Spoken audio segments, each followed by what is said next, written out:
What is going on YouTube? Free Tendies Fantasy. Yanni and Ted gonna bust out some more puppies because we love puppies on this channel. Both kinds of puppies, honestly. We're both dog guys too. Ted, speaking of that, how is the dog, man? How is Chef doing? Is he hanging out with us for the Chef, stream? oh yeah, Chef's doing good. He's actually staring at me right now. He like does this thing where he stares at you, but he leaves like his mouth open. Yeah, yeah. So he just shows his bottom teeth. He looks like a complete doofus. Yep. But I call myself a cat guy actually. Yep. Definitely cat guy. And big news for the channel. We hit 67 subs last night. Shout out Nice. 67. 67 in the chat, everyone. There you yeah. I am pulling up the chat here. Yeah. All right, we got it. We're good. Yep. Let me get this stuff pulled up. Woefully unprepared on my end. You're good. So we did get breaking news. We'll correct the record. Jed York was not frequenting hookers in a trailer park. He was stung, a sting operation from police in a trailer park. So to Jeb's credit, he was not going into trailer parks picking up hookers. That would be degenerate. Okay, you ready? Yep, count us 3, down. 2, 1, go. I'll be ready to leave too if you say we're in something weird. We got 2 people. We're fine. Yeah, no, I mean, his intent was fully to go to that trailer park to get that hooker. So I don't think that this is any better for him. It's just kind of, oh, I got 1-8. That sucks. Have you seen the, I got Yeah, 5. That's not much better. Have you seen like the media's reaction in the Bay Area saying that he should give up the team because of this? Have you seen that? That he should be forced out of management of the roster because of all that? unfortunately, you don't lose your team for buying a hooker. That's not how that works. He will probably get suspended. The code of conduct is pretty clear in the NFL. You can't. That's conduct detrimental. So he probably will get suspended. I don't see that being any worse. I'm so sick of hearing like, again, good on them. They're allowed to be doing whatever they're doing, but just like highly educated, highly liberal women in the media just telling us all how we're so beneath them. There was a woman on 95.7. It got shared on like Twitter. I don't listen to sports radio or anything, but like the flagship sports channel in the Bay Area. Just going up. This is the most torrid, disgusting thing a man could be doing. He's participating in sex trafficking, and dude, it is legal. First of all, in several states, it is completely legal to get a hooker. It is completely legal. He did not sexually assault someone. He didn't, try to go after kids. He didn't, nothing like that. He just went to get a prostitute. Like, again, would I do it? No. If my buddy told me he did it, would I judge him a little bit? Yeah, probably. But like, lose your team, lose $1 billion empire that you built, or a $5 billion empire your family built because you did something stupid and a little bit immoral 6 months after your divorce. It's absolutely ridiculous, dude. He did not, again, what he did was legal in other states. It's like the equivalent of smoking pot in some other states, like I don't have any like moral issue with it at all, assuming it's a consensual adult that you're doing what you're doing with. But yeah, dude, the Bay Area media is just over their skis with that shit. I have thoughts on that lady reporter, but I don't want to get our channel nuked. So I'll refrain. But generally speaking, I think that you don't get a vote. Yeah, but you don't get a vote in another man's sex life and what he's doing. No, you really, again, like, I think they always confuse this stuff with like, there's a big difference, right? When something non-consensual happens, when something not of appropriate age happens, anything like that, like, sure, yeah, you can have an opinion on that because that's like a human rights issue. But beyond that, dude, it's just sort of scummy behavior that some rich guy did. But it's not even like, I don't even really consider that like, I don't know. He didn't commit fraud or anything. I don't know. It's a very weird. We joked about this about. God forbid a heartbroken, recently divorced man go blow off some steam at the trailer park. Like that is objectively very funny. Yeah. But I mean, he's paying someone for their services, or attempted to. He didn't get to pay for their services. He didn't go and attack some lady. Participant. Yeah. Yeah, but he didn't go and attack. He didn't go and grab some lady that was walking. Like no. It's just a really weird. Have you seen the Family Guy bit where it's like they're making fun of like a prostitution sting or whatever, and the cops come in And the cops go, "You're under arrest for soliciting prostitution." And he goes, "Well, no, actually, we have a camera here, so we're recording. So No, technically, we're yeah, gonna yeah. sell it. So technically, it's legal, I have seen that right?" joke. Like, Yeah, yeah. All right, so you get your James Cook at 8. Very good start. Let's see what you follow it up with. I'm getting a running back here, whether or not it's Bum Hampton or Bum Achan. I will put whatever one in the bag the gods decide to give me. It's not Genty. Nope. Uh, oh, here was the other news of the day. Kenneth Walker missed practice with a foot injury, right? So we saw clips of him walking around. It doesn't look too serious, whatever he's going through. But to me, like we already, someone tweeted out like an image of Kenneth Walker's injury history and was like, I'm sure that this isn't a big deal, right? Like kind of tongue in cheek. And that thing, like if you take Kenneth Walker's injuries and you just put them on a list, it ends up looking like a Costco receipt when you go and Yeah. spend like $250 there. Yep. Like, so for me, like I did bump him down in my rankings. He Yeah. is now at the bottom of that pile of Yeah. running backs that I want to take. Yeah. Yeah. I don't think I mean, we certainly we went back and forth about it a little bit today. I think opinions are going to vary a little bit on what it means when you say a player is just injury prone. I think that can mean a whole bunch of different things. When you're talking about like hamstring injuries, what the reason that hamstrings are so nerve wracking for players that consistently have them is a little bit of scar tissue forms at the detachment point of the hamstring injury. Every time you injure it, you get a little bit of scar tissue that builds up in there, right? So what you start to get concerned about when a player becomes a chronically hamstrung guy, like a hamstring injury guy, hamstringy, if you will, when that starts to happen, right, what you get concerned about is every single time that thing detaches and retaches, there's another point at which the hamstring can get injured and re-injured, right? Oh, I've been taking a lot of Devonta Smith lately. We'll do Well, a I mean, Rasheed Rice. his injury is a foot injury, not a hamstring Right. injury. What I'm trying to say is though the difference between when I say like someone's really injury prone and when they're not, it's kind of hard to say. Like there's certain injuries that yes they are, and there's other ones that aren't. Kenneth Walker just has this weird array of things that I don't know if they're necessarily interconnected in that way.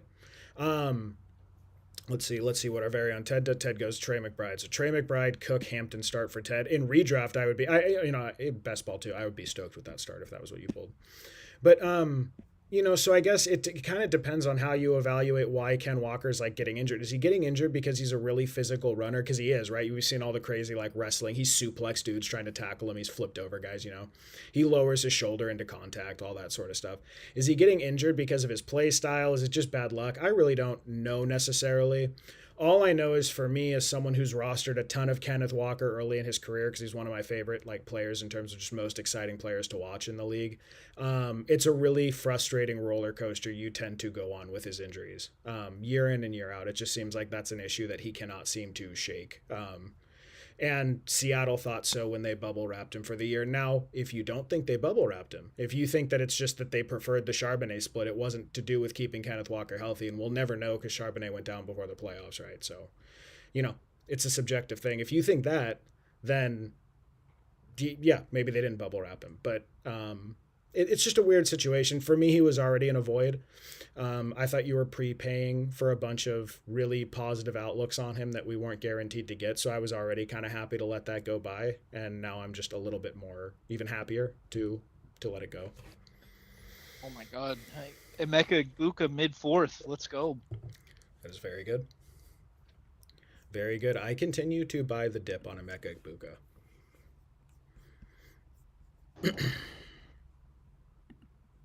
I think your mic just cut. Hold on.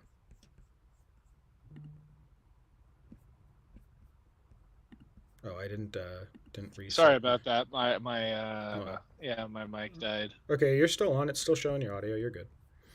Cool. Did not reset my indecent exposure, which I have been. I just updated this whole thing. Just got to figure. There you go. There's the thing. Christian Watson, 31% after Jacobs. So Christian Watson's my most common pairing with Jacobs. That has to be because normally I would get Jacobs at the early fourth and then swing around to the late five with Christian Watson. That's interesting. So what I was saying before I got cut off is that I am firmly in the camp that the Seahawks just preferred a split there with Charbonnet. I think that's doing a lot of Yeah, I heavy didn't. lifting, saying, "Well, they were bubble wrapping him." Like, Yeah, I didn't hear any of that. So if you said that, you should repeat it because I did not. You were yeah, quiet for that whole time. Go ahead. well, that's it. I just Yeah, said it. yeah. Okay. There's a massive, massive assumption that you're making that actually they don't like. Actually, they don't like Charbonnet. The only reason he kept continuing to take all the goal line was they were trying to bubble wrap like Ken Walker. Like to me, when I watched Ken Walker, like he was too busy like kind of dancing around the hole. Like when you get in the goal line, and he wouldn't just like hit a hole, right? Because he kind of does that Le'Veon thing where like he sits behind the line and kind of like Yeah, he is all dances. shifty or whatever, Yeah. right? And I'm sure that pissed off Mike McDonald, right? Like we've seen the clips of him at Hard Knocks. He's kind of like an old school coach. I bet you he was pissed about that, and he's like, I need someone who's not gonna fuck around here on the goal line. I don't know. It's That's kind. a super late Scottaboo. That's kind of crazy. Yeah, yeah. The way that they had the depth chart, I perceive it to be like a good thing for. It's a late McLaurin. That's awesome. I think the way that they organized the depth chart for Scattaboo looked pretty bullish to Scattaboo to me. They had the other three running backs as co-stars. I'm actually looking up. I'm curious now. I have my little beat reporter bot. I'm curious if Seattle ever said why they did the split. Um, this would be kind of an interesting experiment to do like live on air because I ask it stuff like this all the time. I'm gonna say I'm exploring the split between Kenneth Walker and Zach Charbonnet. Anyway, sorry, I won't read this out loud.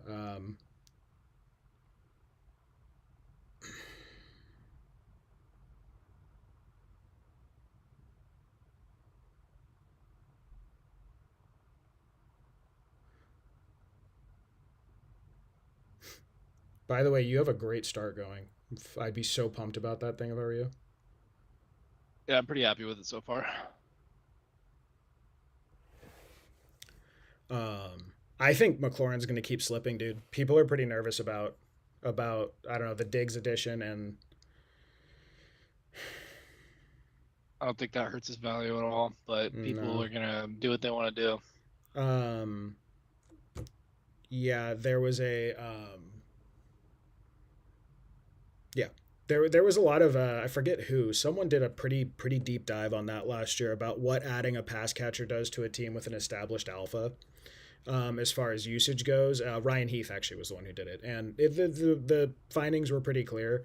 When you add a guy like a Stephon Diggs to a team with a Terry McLaurin, what it more does is nuke the guys beyond underneath Terry. It does not necessarily nuke the Terry.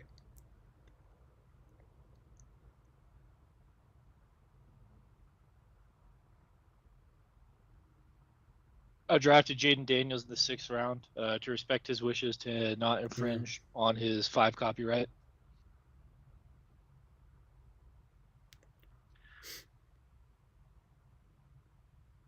Oh man, the Parker Washington pull up of all pull ups.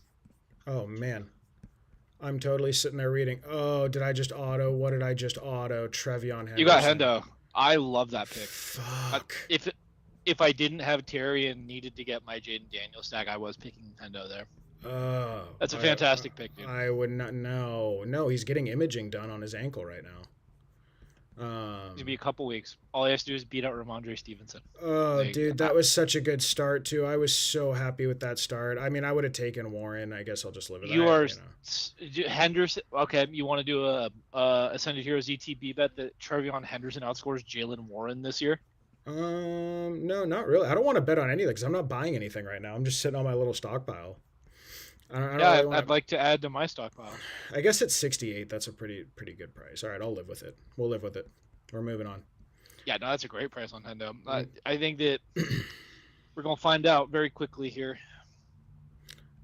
Yeah, yeah. I don't. I just probably would not have, especially because like his price will decline in the next few days, probably. In theory, yes. It's all right. Speaking of declining prices, we got Jonathan Brooks all the way back in the 7th round now. He never. I mean, on here, I've never seen him go. Or well, I'm sure he's gone in one-offs. I haven't seen him climb out of the seventh round yet. He's sort of been living at that turn lately. In any case, too expensive for me personally. That will be one that I will let other people enjoy. I got my fill when he was cheaper.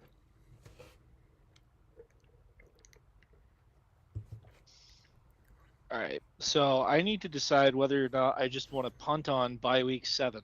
Is that 3 of my first 6 players are just bye week 7? No, sorry, 4 of 6. I don't know for No. So yeah, I'm go ahead. getting excited about Makai Lemon. Oh yeah, yeah, yeah. Yep.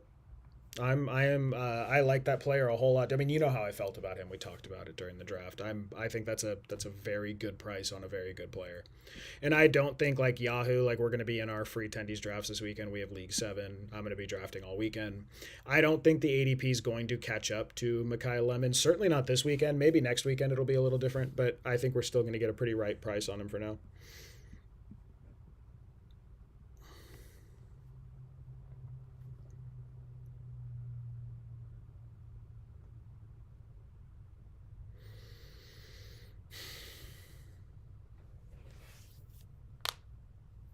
You Yeah, dude, in Yahoo, I was doing mocks today. I got Makai Lemon in the 11th round. yep. You Yeah, can just throw him on for free. yep. I think a lot of people are going to be freaked out by that. And Jalen Hurts has had a really rough, the practice reports have not been great. I think there's like enough there that's going to freak people out enough that you're going to be able to get a pretty sweet price on like a player, dude. So one of the things that I've just systematically done the last few years is target Bolitnikov winner rookies. Rookies that win the Bolitnikov is a very hard award to win for receivers, and like Jordan Addison was one his rookie year that I rolled out. And Jordan Addison was a great rookie. You should like that is a pretty big deal, dude. Being the best wide receiver in the country for like your era, Makai Lemon is a Bolitnikov winner, dude. You're getting a Bolitnikov winner on a team that prioritized him and traded up for him. One of the best front offices in the league. They're trying to run the Shanahan scheme. That's why I had thought the 49ers would trade up for Makai Lemon. I thought the Rams would 100% take him at pick 13. You're getting that at a really cheap price, dude. That is very fun. Okay, so we are going to stack up Trevor Lawrence with Parker Washington. Trevor Lawrence is my dark horse QB1 overall this year. I think I think Brock Purdy. Uh, I think Brock Purdy is maybe a good dark horse bet for MVP. I think Trevor Lawrence is a very interesting bet for MVP this year. No, not even close. Time will Hey, tell. man. Yeah, yeah. Hey, listen. If Trevor Lawrence puts together like 8 straight good games, it would be more than he's ever done in his career. I mean, he was the number one scoring fantasy player from week 5 to 18 last year. So for 13 weeks, he was the number one overall fantasy asset in the sport. Yep, but that is counting in the aggregate. Yeah, That is counting all of the weeks and smashing those together. yeah, but for 13 weeks, he was the highest scoring fan. You said if he could ever put together 5 straight weeks or 8 straight weeks, that was 13. Yes, eight straight weeks, meaning I'm not going to shit the bed. I don't know what his point totals were during that time. I can't I'm tell just you. taking a look at his game totals here.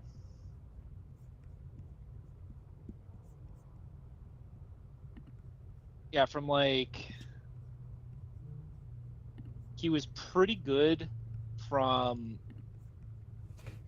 week his game against the Cardinals. So he had a really good 7 last games of the year, but he also snuck in a 0 touchdown, 1 pick performance against the crippled Indianapolis Colts. Yeah. So like if he could consistently like I feel like he fits into the archetype of he fits into like the Jordan Love archetype, but there's been even less good portions of his game. Right? Yeah. Cuz like he did shit that was amazing last year, like going 279, 3 touchdowns, no picks against the Denver Broncos and what that defense has to offer. That's fantastic. Right? Yep. Like I lost to fantasy semifinals because I did not start him in that game. Yep. Like against the Jets, he went 5 touchdowns, no picks. I mean, it's the Jets, right? 300 yards, but that's pretty good. So like he has these periods where he's good, and then Yep. he has these other periods where he can't hit the broadside of a barn. And it's just a Yep. sieve. Yep. It really depends on how you are modeling. Again, for me, right? Theo Greminger asks a great question. It's one of my favorite questions to all of his guests that he has on. About if you could know the stat line for one player at the end of the year, who would it be? And most people say Christian McCaffrey. I think that's a pretty good one, right? Because like basically he's saying if you could get one piece of information to center your fantasy season around, what would it be? Christian McCaffrey is by far the most common answer, which is probably appropriate, right? Because he would be going third instead of eighth, I guess. So, fine. Um, And again, because right, I'm weird about this. For me, it's that I really do perceive the Jaguars to be the skeleton key for fantasy this year in more ways than one. Trevor Lawrence, because again, I believe he can be the QB1 overall, and he's going at the 7-8 turn as late as round 9 in some sharper leagues. So to me, that is an Exodia quarterback if he is what I think he is this year, or if he is what he was last year. So Parker Washington, the last two slot receivers we saw fully take on the Liam Cohen slot role were Cooper Kupp, wide receiver 1 overall, and Chris Godwin, wide receiver 2 overall before his leg break. So in my opinion, and then ETN last year from round 9 was like one of the league winners on almost every single team I took ETN. I either won or made the championship last year, like across 5 rosters. So you have this situation where, in my opinion, the Jags are like this fulcrum on which the offensive season is going to tilt. If Brian Thomas Jr. is rookie year Brian Thomas Jr. and you're getting him in the 6-7 turn, you are going to win leagues like crazy with him. If Parker Washington comes out and actually does just get the Liam Cohen slot role, the Cooper Kupp role, the Chris Godwin role, which he was he was wide receiver 32 overall last year. He was, I think, wide receiver 7 from the last 5 or 6 weeks of the season. If you get a top 12 wide receiver in round 5, it is going to do what George Pickens did last year and nuke leagues for you. So my thing when I think about like whose stats would I most like to know in this year, it's one of the Jaguars, because I think I believe they will be like the key to this year, because they're these middle round studs that I'm looking at. Tootin, right, is really important. Rodriguez is really important. I think Strange is an important tight end 0 candidate. So it just depends on how you evaluate what happened last year. In my opinion, what I saw happen, it's my subjective thing that I'm staking my fantasy season on this year in a big way. I saw Trevor Lawrence lock into a system that fits his skill set really well. Trevor Lawrence has, I believe, the second most fantasy points from rushing production behind Josh Allen. Now it's a ways behind Josh Allen and Jalen Hurts. He's third since 2024. He went off in the red zone. He is the third best red zone rushing quarterback for fantasy points in the NFL. His passing game, he really took to that middle to intermediate work with Liam Cohen. So in my that's one way you could paint that. So yeah. that's how so it really depends, right? It's very subjective. That is how I saw things go. No, we're going to do Debo. I was going to say Jalen Coker, but I want those spike weeks. Debo will have some cool spike weeks this year. So, yeah, so, like, again, you clearly are not moved by that, right? So why would you care? Then you shouldn't be buying in. I'm very moved by it. I'm very convinced by it, and I'm buying into it in a big way. So, well, the idea, I think that's an unfair characterization. I'm not moved by it, right? I think that any sort of production. Hold on, I gotta make my pick here. Yeah, I haven't even been talking about. I've been pretty happy with how this draft turned out. I got the Chuba Hubbard in the hundreds. I will continue to make that pick because now I'm very happy with the Chuba Hubbard price. Helps me a little bit with Trevion, who maybe will be slow out the gate because I think Chuba takes the starting job at least in the beginning and maybe holds on to it all year. Very happy with this wide receiver room. JSN, London, Rice, Parker, Washington, stacked with Trevor Lawrence. Love stacked with Jacobs and Kraft, although I don't know how much catching Jacobs is going to be doing this year with the emergence of whatever his name is, Marshawn Lloyd. We will see. He did catch a good amount of balls his first 2 years there, though. And then Deebo Samuel for just, I think he's going to have some wild weeks this year. I don't know how many of them he's going to have, but I think Deebo Samuel is going to have some wild weeks this year for the old 49ers. Let's see what Ted's doing over there. Cook, Hampton, McBride, Igbuka, McLaurin, Daniels, Lemon, Pierce, Tyson, Menungai, Shaheed recovering after his non wide receiver start very nicely there. Oh, Woody Marks, no. I'm getting left in the dust here on quarterback. I was looking for some Tyler Shuck round 12. He just goes at the beginning of round 11 to an uncorrelated roster. Can you please rate my team? Kenny Foe 6NB. We're calling you Kenny. Can you please rate my team? 12-man PPR. Let me get by these picks. Actually, we got a minute. We'll let Ted make his pick too. Herbert, James Cook, Chase Brown, McConkey, Smith, Adams, Wan'Dale Robinson, Tyler Warren. My bench includes... Dude, that's fantastic. It's fantastic. That's a great roster. That is exactly the roster that I would build. Exactly the roster I would like to build. That's awesome. You're going to do great this year. Wan'Dale Robinson's one of my favorite late picks in PPR, and he's your wide receiver 4. Boston, I'm not as big on, but he's your wide receiver 5, and the community loves him. I just don't, personally. Great work. God, dude, what? Okay, so I do wonder what it is about our chat. Again, it's obviously not that like there's not enough people consuming our content yet that we get to like take credit for like getting content out there that's making people sharp. But we have had like a bunch of really good drafters drop in. Oh shit, I didn't know I was 8 picks away. I would have taken Brenton Strange there for the stack. We've had a bunch of drafters come in and like drop absolutely like bomb rosters and ask us what we think of them. That's so cool. Yeah, dude, I think that's fantastic. I'm huge on Tyler Warren in full PPR is a banger. Corum, I love. JCM, you have Corum and JCM that followed up James Cook and Chase Brown. Like that is exactly, you have two guys that could win your league if things break right for them behind two stud running backs. So like you might be starting three top 15 backs by the end of the year if things go really well. Um, We got ball knowers in the chat. yeah. Love to hear it. Yeah, seriously. And Ted's huge on Devontae Adams and Cook and Herbert. And I don't know if you're as big on Chase Brown, huh? But like I'm very excited about Chase Brown's receiving role. I think Chase Brown is like very safe. He's like the safest running back you could possibly have, I think. Like a volume play, a nice volume play.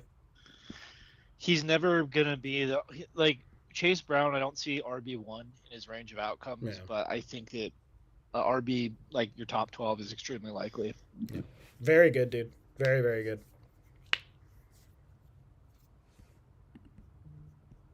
Is that a 2 wide receiver, 2 flex, 3 wide receiver, 1 flex? What's your starting format there?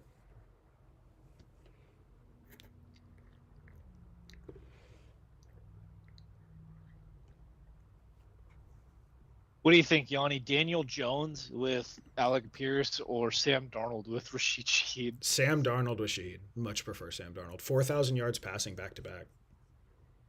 And because you and I love Barner so much, you get the back stack with Barner. How far down do I have to go? 2 wide receiver. Yeah, sorry. Go ahead. Go ahead, Ted. Sorry, I interrupted you. You're fine, buddy. 2 wide receiver, 2 RB, 2 flex, 1 QB. Yeah, dude, you're gonna do so well. Again, for me, Boston, like I like the player a lot. I actually thought the Niners, like, it should have taken him over Stribling, which maybe I end up being wrong about that, which I'll be happy to be wrong about. I thought if the Niners went wide receiver late, Boston was the most likely one.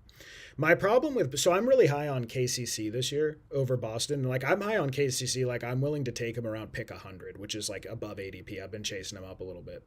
My thinking there is that the Browns have 2 noodle-armed quarterbacks that can't get the ball down the field and can't see things developing down the field. If you've seen the Deshaun like practices, he's throwing to grass. He's actually not throwing to players anymore. He's throwing to grass.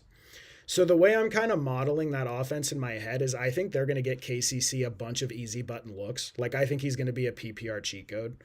And I'm kind of just staying away from Boston because he's going to be like an outside vertical threat receiver, which with Deshaun Watson and Shador, I'm not sure what you really get there. But again, the community is very high on him. I'm just personally not. So you could maybe like look, if like Stribling's on the wire, if Golden's on the wire. I don't think they should be in your league, but if they are, maybe I would certainly prefer Stribling. Maybe I would even prefer Marquise Golden. I wouldn't be drafting Conception either. Yeah, so like a lot of people won't be able to get there with KCC. I get it. I do. I'm willing to take that chance there. I know you are. But yeah, dude, Boston is just not. That's not going to be a pick I make a lot. Actually, I don't think it's going to be a pick I make. Period. I was happy to get round 14 shares in best ball. Yes. Calling it there. Yeah. Like, okay. Yeah. Good. Yeah. You took your stabs there, and that's fine. Death taxes and taking Jalen McMillan in best ball lobbies. It's the only thing I know how to do. No, did you get your boy? I just have such an irresponsible amount of him for like no real reason. No, I couldn't tell you why. I keep making that click, but no, man, I think that's a real reason. You think that, it's rational to think if Ted Hurst can't break through, and he is probably better. He's certainly better than Igbuka at the X. If Ted Hurst cannot break through, which you're betting on a second-round rookie receiver, those are like less than 50-50 shots, then yeah, McMillan's going to be a smash. This would have been a fire Baker roster. Well, I'm pretty I'm happy with this little running back room I built on some of my fallers here. Chuba Hubbard, well, not fallers, but Chuba Hubbard I like Chuba Hubbard around pick 100 is exciting. Even Trevion around pick 68, even though it wasn't on purpose. I'm actually pretty happy with that value.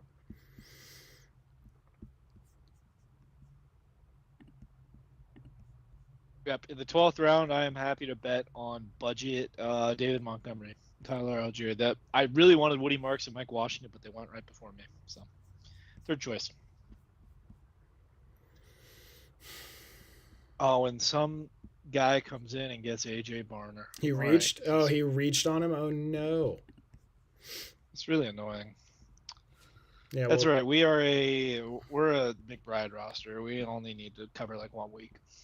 Nice. Well, there goes Flournoy, who I was all excited about.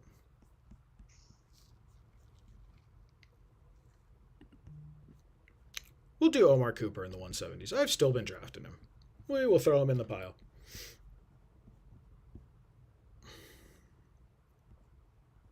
Did you hear that at Dolphins practice today they were so bad that Malik Willis had to call a halftime meeting, called a huddle, because they were looking so bad. I mean, yeah, man, it's not going to be pretty. I don't know. I think I'm just going to leave the extent of my Dolphins involvement is just going to be taking Devon Achane when I need a running back at a certain price range, and that's going to be about it. Yeah, it makes me not want to be getting in on any of those players. Like, in these lobbies, you could take Mike Washington or Caleb Douglas. I think that's fine. But in redraft, none of those guys need to be on my roster. Nope. I've been seeing people saying like the Dolphins have this sleeper wide receiver late, this sleeper wide receiver late, or Greg Dulcich. There was a period this summer where people were saying you could take Greg Dulcich as your starting tight end. I, you know, I mean, someone has to catch passes there. I think he had the highest receiving total in the pick'em lobby, right? If you're like a Vegas person, highest receiving total projected on the team, or they're not projected, but they would let you wager on. So, but I mean, Greg Dulcich has just never been a good player to begin with, right? So you're already making weird bets. I'd say he's never been an established player. He's had like little flashes. I remember like in Denver, I thought he was good for a bit, but yeah, he's not. I don't know, dude. To me, I don't think Malik Willis gets benched for the year. I think they paid him too much to bench him. So like as far as I have like a pretty good percentage of exposure to Malik Willis as a QB2. I mean, I can actually see shout out to indecent exposure. I can check where I'm at with him. Yeah, so I have 12% Malik Willis. I'm 50% over the average on him because he kind of slots in a comfy range here. I like to stack him when I have Achane. But beyond that, like, if you need an emergency quarterback too, I think you could take Willis. Certainly, I would take Achane over any of the receivers going behind him. I'd still take him in front of Kenneth Walker and Genty. In full PPR, I would certainly take him in front of Derrick Henry too, and probably O'Marion Hampton in full PPR too. It's kind of where he's at for me.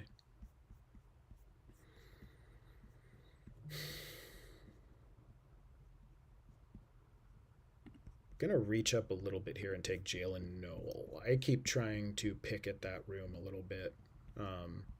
If Jalen Noel is the wide receiver 3 and getting some slot work, especially when Kayshon Boutte and Collins are out there, he will be the slot. I am sort of interested in that as at this price when we're getting down this low. Yeah, the Tank Dell news is not ideal. So, No. like, as a Jordan Tyson roster, I should probably stop drafting Tank Dell. Yeah, dude, it seems like that's only going one way, huh? Really a bummer, dude. I love Tank Dell as like a player, and I was all excited seeing him come back, but it just has not sounded. It sounded increasingly bearish as things go here. I mean, he's coming back from a catastrophic injury, right? Like, I think that being ready week 1 would have been shocking. Yeah, but I mean, didn't he miss? Do I have that timing wrong? I thought he missed all of last year, right? So it was like a year and a half Yeah, ago. He did, but he had like the most catastrophic leg injury you could like Tyreek Hill can't like he has nerve problems. Yep. He had the it's the full knee dislocation. Brutal.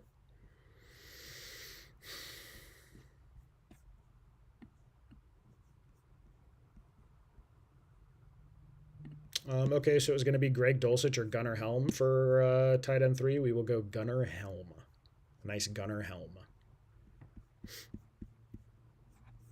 Gotta survive 2 picks. Oh my God, the taco took Najee Harris.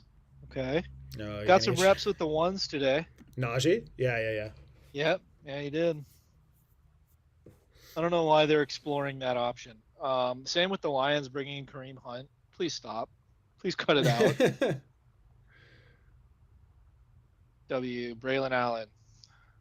Yeah, dude, that is not. I hope anyone that's watched these streams all summer, I hope they do not let Braylon Allen go in their drafts. To me, that is still one of the best running back fives you could possibly add here. For me, it's especially in redraft with current redraft ADP, it's Braylon Allen, Kalen Black, and Jonah Coleman are my three favorite like RB5s. And I guess, Mike Washington, but I don't think Mike Washington. I think because of the Genty thing, Mike Washington is not going to be in that like freebie RB5 range anymore, unfortunately. No, he shouldn't be. Yeah. I mean, again, dude, like I don't know what the I'll have to consult my medical AI thing and see what it says. I don't know what like the re-injury risk is for just like a standard mid to low ankle sprain. I don't think it's like crazy, but it's not zero. He's already coming in the year banged up. Like Washington probably slides up. What do you think? Like around the Rashad White area, like pick 120 in redraft? He's going in the 12th round in mocks right now on Yahoo. Yeah, So so take that's like that for what you will. 130. That's like 130. Yeah, I think he slides up maybe a little. Well, maybe if he's in the 12th round, actually, he's close to that free price tag. It's interesting. Guys are just drafting Genty, like Yeah, basically where he was going before. So all it really did was just kind of bring Mike Washington's name to the conversation because usually he wasn't getting drafted, yeah. right? But I think he's still going to remain cheap because people are just kind of going off the assumption that Genty is going to be completely fine. Eli Stowers, interesting pick, dude. That guy is getting You, so lauded. That guy is getting so lauded in the Philly media. do you remember when Brutalized. you kept drafting Eli Stowers and I told you Grant Calcaterra was the tight Yeah. end too? Yeah, I did. I thought, what, dude, second round pick. I thought he would get some slot work. Oh, Keon Coleman. Is he in a? Oh, nice Jacoby Brissett for Ted there. Is Keon Coleman still in the? What did you say? He's in a boot or a sling or something? Is he Yeah, still he's in injured? a walking boot.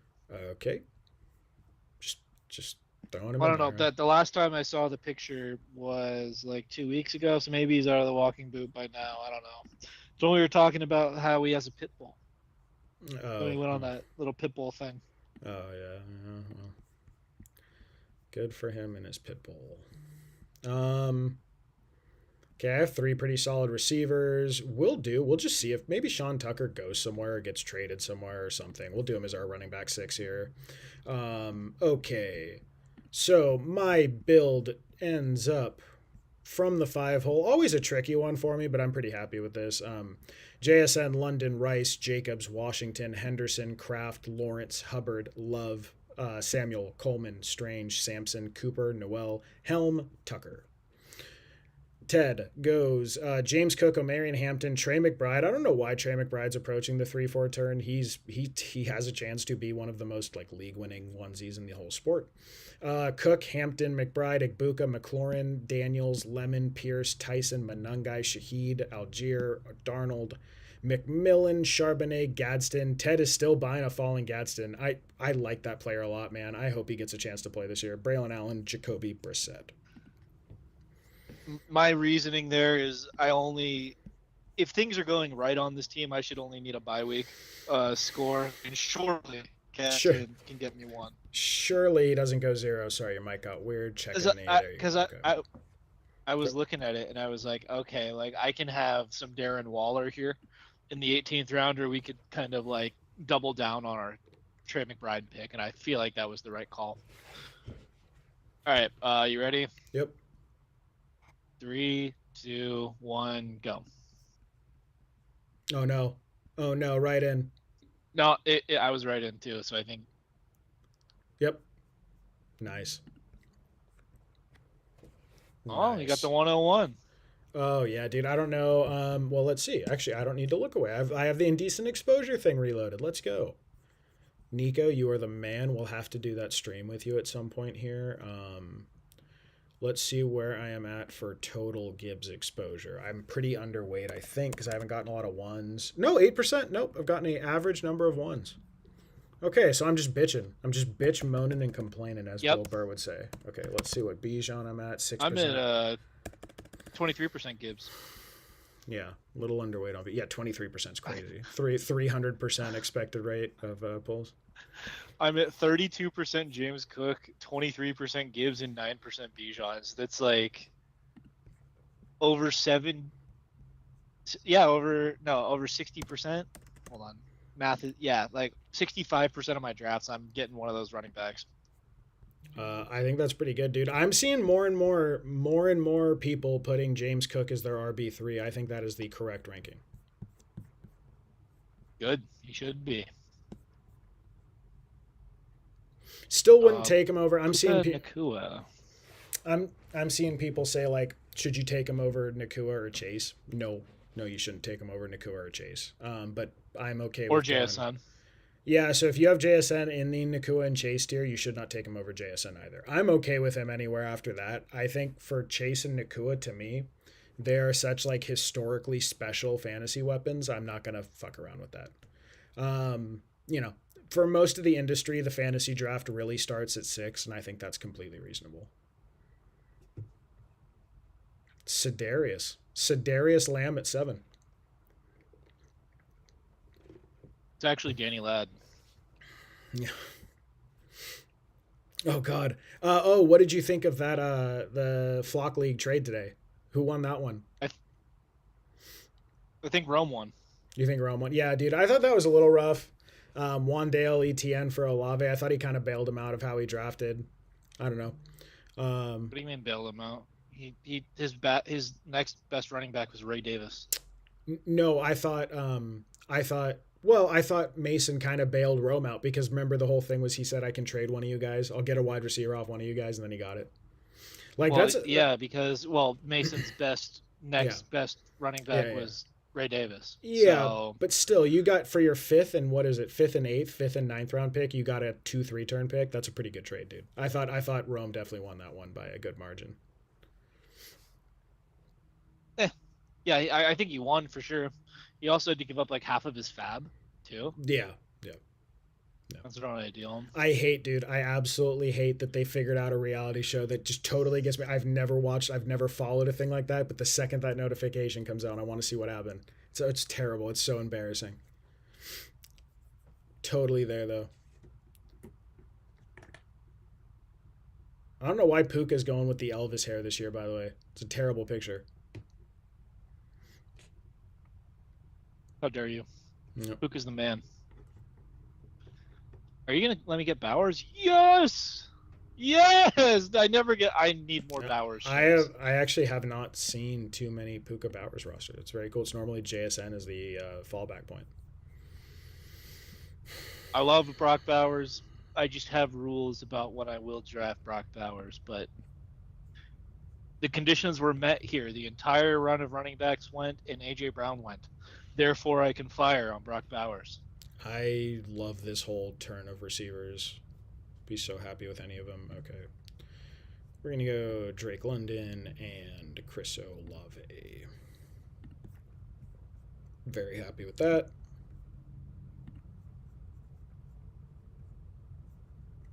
Picking Zay Flowers. Pretty dope, too. A little aggressive on Zay, but I get it. Chase Neighbors Rice. Awesome. Very doable roster, I think, in redraft this year. Ted drops the anchor with Love. Yep, Rice went right before me. Otherwise, it would have just been Rice.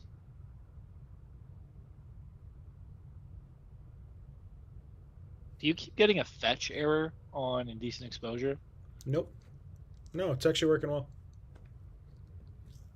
I keep getting the same fetch error over and over again. I keep having to refresh.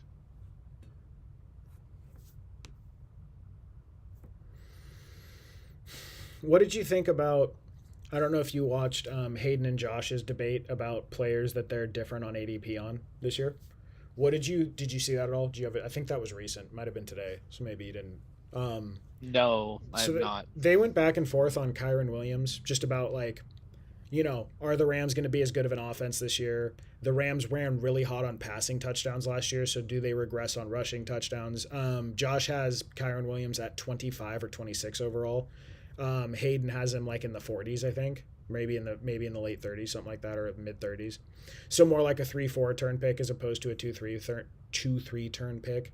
I mean, I don't know. Do you have like any feelings about it? Because basically, I think like if you don't think the Corum split's too consequential, and then you think that they're going to pass less passing touchdowns this year while having more run heavy game scripts, I think then you should have Kyron Williams as like a 2-3 turn pick. That feels a little aggressive to me because I'm a little bit more worried about the split in Corum's usage than maybe the average fantasy manager is. I'm just curious where you're at with Kyron I think Williams the at fantasy cost. community has been telling themselves a story for 3 years now that Kyron Williams is not good and Blake Corum's going to be involved. Well, so And for just 3 years straight, that has just not been the case. but It has so just not been relevant. Kyron Williams has still been a good pick. And now this offseason, we're saying the same thing. Well, we don't think Kyron Williams is good. We think Blake Corum's going to be more involved. Blake Corum is the real RB1. He's going to take. Remember last year was Jarquiz Hunter. yeah. Oh, got to watch out for Jarquiz Hunter, right? Like, I think that there's such obsession over that story that at a certain point, like, Kyron Williams is just the guy there. So I mean, I'm drafting him like in the late third round, fourth round if I can. A lot of times that I'm not getting that price and I just don't get him, and that's fine. Okay. Okay, yeah, I mean that is not where I was drafting Kyron aggressively last year. Like I was willing to take Kyron as low as pick 20. So like I had a lot of Kyron, like I had a lot of Kyron Gibbs rosters that did really well because Kyron did really well last year. So I have not been necessarily one of those like it's coming, he's gonna fade any day. But when you do sort of do like the under the hood thing, um, Corum actually was very good in a lot of pretty fundamental, like in a bunch of key ways last year. Corum really performed well. And it just depends on how much you wait. Okay, so this is an interesting turn for me. I'm trying to make up on some Bucky exposure because I think things are looking pretty good for Bucky. So I'm going to pair Bucky with Jameer Gibbs instead of going with the true hero build, right, and leaving running back alone for a little bit. And then it's just, do I want Terry, Mike Evans, Jamison Williams? I have a ton of Jamison and Jameer Gibbs because I like to go get Goff later. So we'll let the clock make the auto pick on Bucky there. Still do like Terry in a vacuum more. And Terry gives us the option potentially if Jaden makes it back to us. So, we'll go Terry here this time. I do switch off on those two a lot, though, when I have Jameer, because I like adding JMO Williams to Jameer Gibbs. Okay, that's what we do.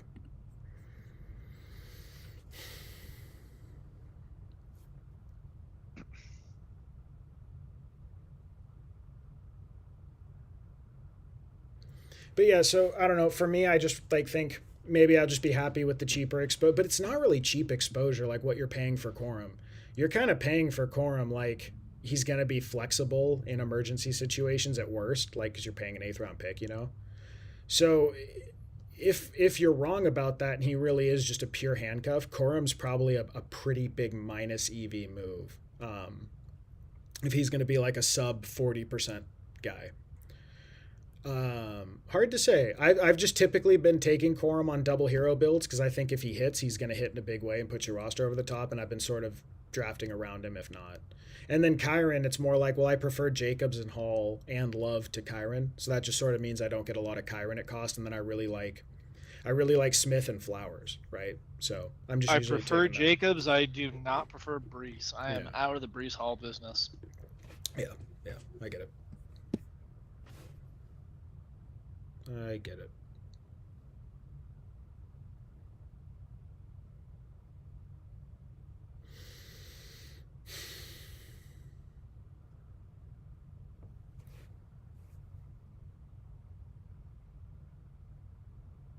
Taylor, Genty, Higgins, McMillan, Adams. That's pretty dope. I wouldn't be taking Genty there. Yeah, no. Yeah, I mean, I guess if Genty's good, I certainly would take H. or Hampton over him. Could add Hampton. Could add Yeah. HN. Yep, yep.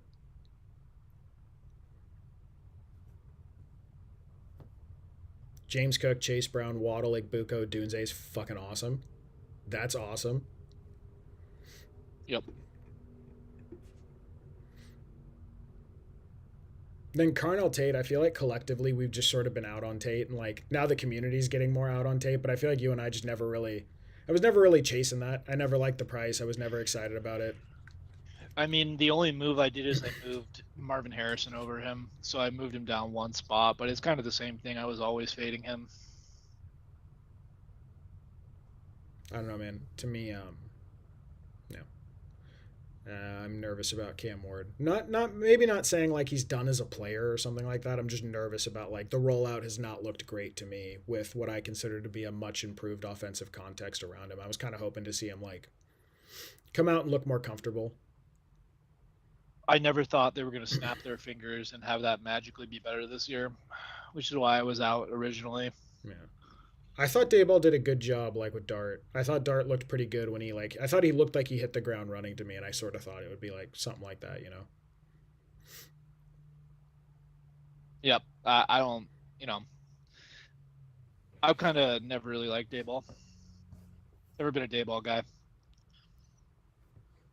Good price on Thomas there, especially for that roster too.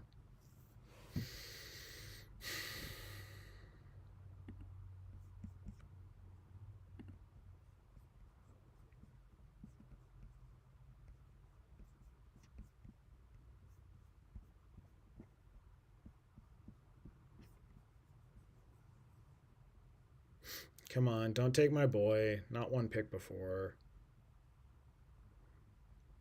Cool. Okay. So we'll leave Jaden in the queue so I can decide who I want to take. I went with the Bucky pull. I've been pulling Jaden Reed up boards. I don't do a lot of DK Metcalf. As a wide receiver 4, he should have some spike weeks. We'll go DK Metcalf. Not really one of my favorite guys, but I think in best ball he'll be good. Oh wait, I have Brock Bowers. I should not take Tucker Kraft too. Bully, That's little too bully much. tight end. Yeah, little bully tight end. Whenever I draft Brock Bowers, I forget I have him. Yep.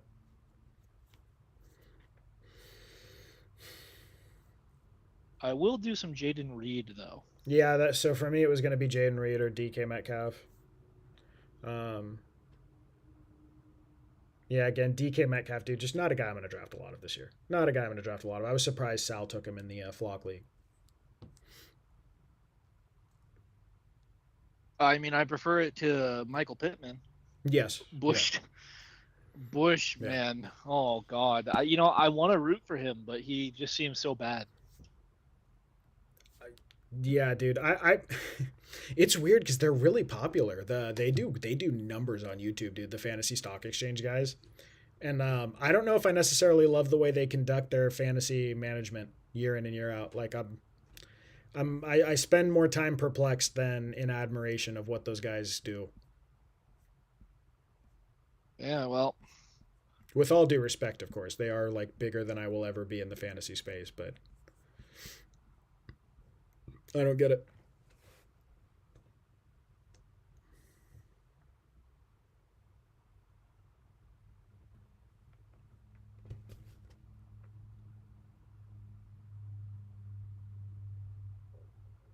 I don't remember in their draft, but like if they took in a redraft league where I need to know when to start guys, I would be taking Chris Godwin comfortably ahead of DK Metcalf, Michael Pittman, and Jaden Reed. I mean, I guess like if you think Chris Godwin's all the way back and he's not going to have that injury pop up, then I can see it. Jaden Reed's just about getting on the field. As long as he's on the field, he should be a great pick. Number one in the NFL since he came in the league in fantasy points per snap or per target. And if you want to follow the breadcrumbs about like the Packers leaning into the pass game more, like I think you need to be drafting some Jaden Reed because he was good before he went down last year too. I think he injured himself for the season on a touchdown. He like broke his collarbone on like a nice touchdown last year. Remember the Brazil game too? The Brazil game 2 years ago where he went nuts against Philly. Yep, because I had Saquon. I was watching that game. I was in North Carolina for my cousin's wedding. Shout out Montana.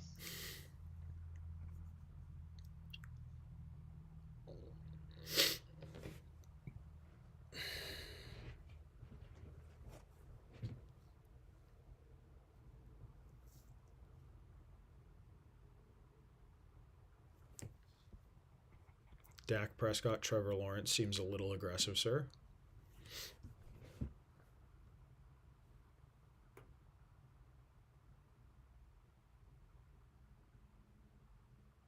Oh man.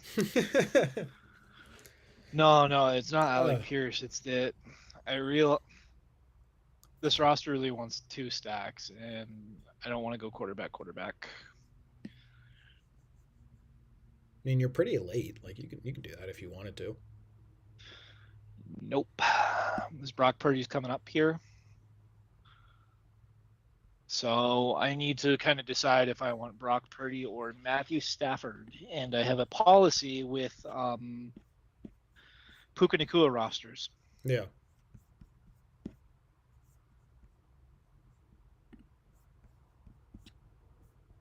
Okay, so that is a pretty easy Sam Laporta there for me. Unfortunately, it makes sense if I get Sam Laporta to just pull up um, Goff, but this is pretty early for Goff. Um, yeah, that's over a round above ADP. I'm not going to do that just to stack him, even though it does make a lot of sense because I have Laporta and Gibbs. Um, we're going to keep buying the dip on Chuba Hubbard. Chuba Hubbard around Where's the pick Devonte 100. Adams manager? Where is he? Okay, he's there. He doesn't have a quarterback. I'm not risking that twice. Stafford. Maybe these guys get focused on correlation and don't draft Brock Purdy.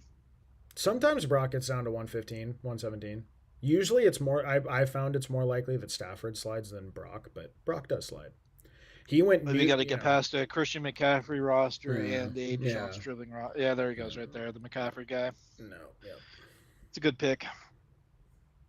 How are we feeling about McCaffrey now that he's back at practice? Us Niners fans, you think he's good to go for the year? Yeah, well, I've said that I kind of buy into the idea that he was just waiting for more money. You think? So yeah, it's just a matter if he can stay upright. Like I for wasn't thinking that he was seriously injured and in danger of missing time. so like for fantasy, are you are you willing to take him just like after Jonathan Taylor and Cook? Would you rather just take Saquon or whatever and be safer I after have him that? Or before Jonathan Taylor, okay, after Cook. okay, so you're willing to take him as the RB5? Yes, or Okay. before. Yeah, yeah, RB4. I mean, I think for you and I, maybe it's a little different because we have pretty strong conviction that Kalen Black is his backup. So like, I feel like I can handcuff him, which doesn't freak me out as much. But there is some level of risk, I guess, that Kalen Black isn't the handcuff, and then he gets hurt, and then you lose him, But I don't know. I don't know. You're still buying one of the highest upside player in the history of fantasy football. It's probably a good thing to be doing. I have not drafted a lot of them this year for best ball.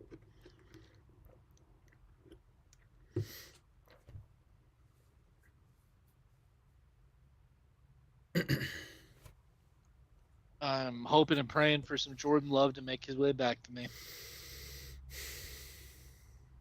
A lot of these guys have double. Oh, those two don't have doubles. Yeah. Christian Yeah. Watson manager's drafting right now, but he already has two quarterbacks. Okay, W. This guy's not going. He's not going Prescott, Lawrence, Love. Yeah, no way.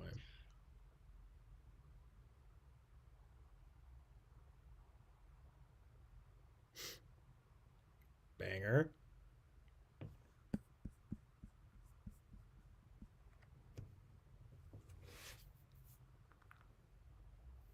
There you go.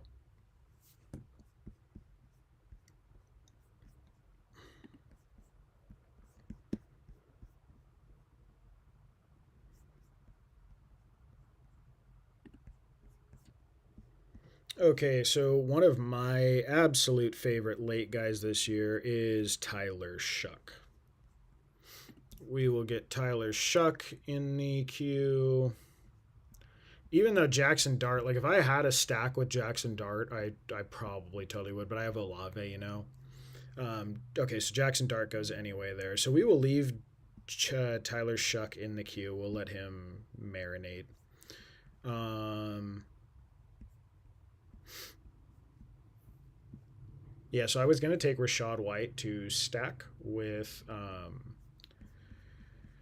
With Jaden, he goes. One of my favorites this year has been the click on Romeo Dobbs, the slot receiver for McDaniel. Has been a good role over the years. We'll do Romeo Dobbs, wide receiver 5. Dagger. He was number 1 in my queue, but that makes sense. Yep. I like that guy a lot this year, man. For best ball mostly. I don't know if he's going to be some redraft like defining player, but good best ball player. Last year, I ended up with like 42% Romeo Dobbs in like round 17. And he had like a bunch of really good weeks. It was like a really fun pick. Yeah, Kincaid. Very good pick with Kincaid. I think Kincaid's in for a big year this year. I mean, assuming he can play, he's been battling through a PCL injury. Ted goes double PCLs in the old tight end room there. Yeah, I think they're 2 of the best tight ends in the league. Well, Yeah. Maybe not. Kincaid's probably not one of the best tight I don't ends in the know. league, but I think he's very good. I don't know. We don't know. We just don't know, dude. If he got full run for a year, I think he could be. I think he could be. I want to find out. I would love to find out.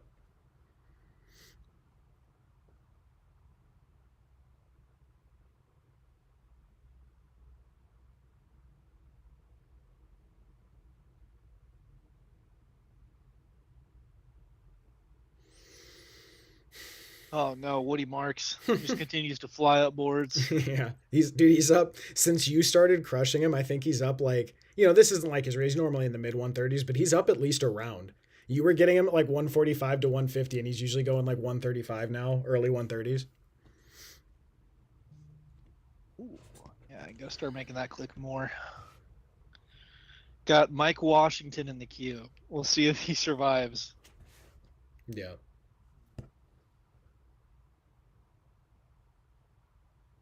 I also like the Tyler Algier click, but we've already placed our bet on Jeremiah Love, so we're not doing that.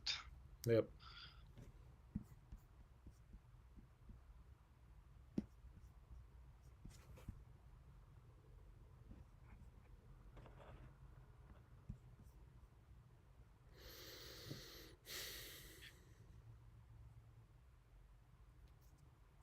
Really don't know what to make of Kittle. I'm getting excited with some of the nice practice footage, but feels like there's yeah. Yeah, not for me this year. Best of luck to the Kittle drafters. I hope he has a good season for my Niners, but I won't be drafting him.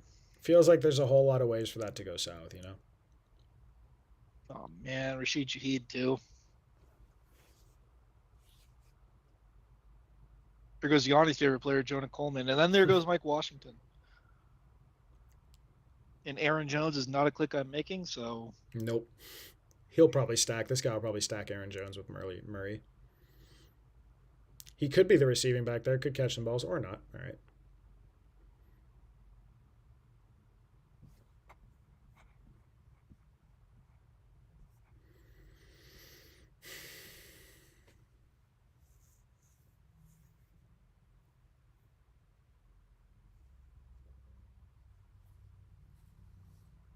don't Jalen Coker me. Good. Okay. Cokeheads rise up. Yeah, man, I'm getting excited about Coker. I've been trying to grab him when I can. I haven't really had the option to very much, but I've been trying. Yeah, that little pocket that I've been like retreating to of running back got hit really hard here.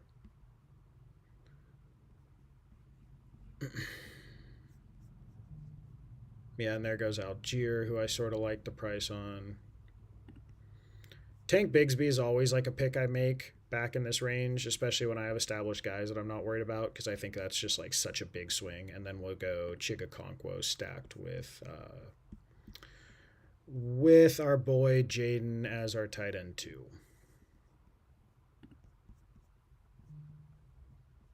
Right, that's Chigakonkwo clicked on, right? Okay.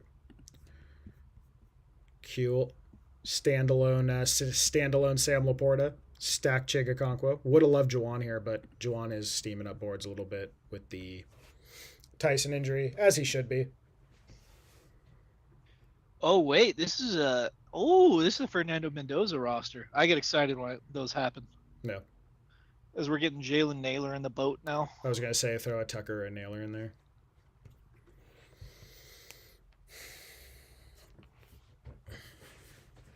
I've been definitely clicking Mendoza back here. Definitely more than I was earlier. You were telling me Yep, to do it. he's You like you were telling me to do it all summer. I was nervous that they were actually going to like work him in slowly, but it seems like he's just outplaying Kirk, to the point where they kind of have to let it rip. it's still going to be Kirk to start the season, but again, like when you get down to Cam Ward, Bryce Young, Aaron Rodgers, like there is only one quarterback in that range that I think actually has upside, and it is Fernando Mendoza. Yep. So, is it quarterback three? I will tack that on. Yep. I believe they play Arizona one of the games in the championship too. They have a pretty soft championship schedule, or at least they have the Arizona game, I think. Hold on.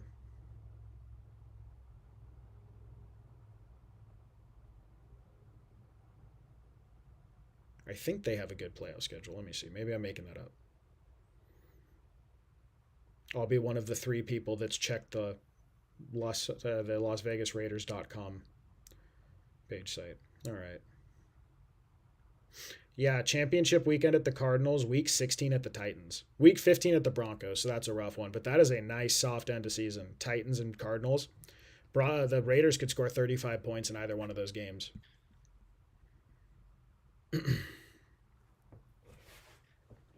Raiders scoring 35 points would be pretty incredible, but you never know. Against the Titans or the Cardinals, I think they could do it. You know who the Raiders lit it up against last year? Our friends, the Jaguars. That was the Brock Bowers game last year. Yeah. Oh, the game that was the 40 plus or whatever, 38. Yep. No. Yep. Yep.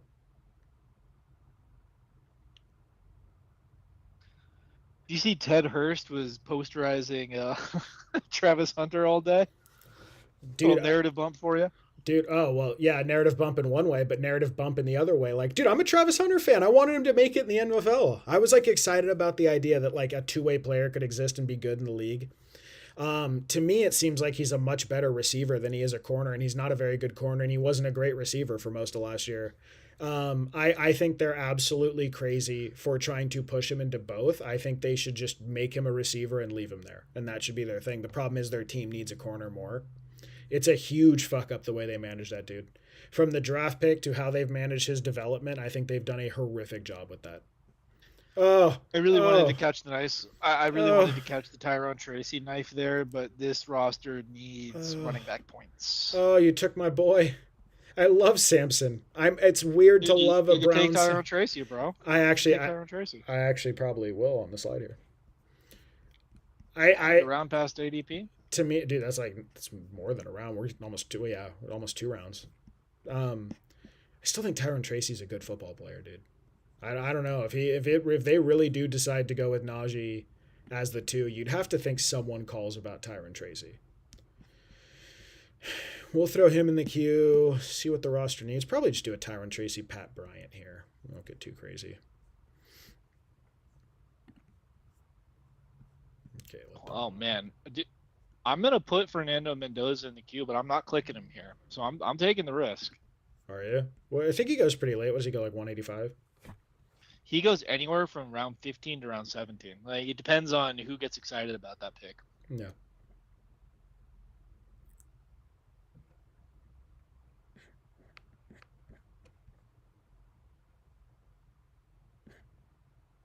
I don't want any of those guys.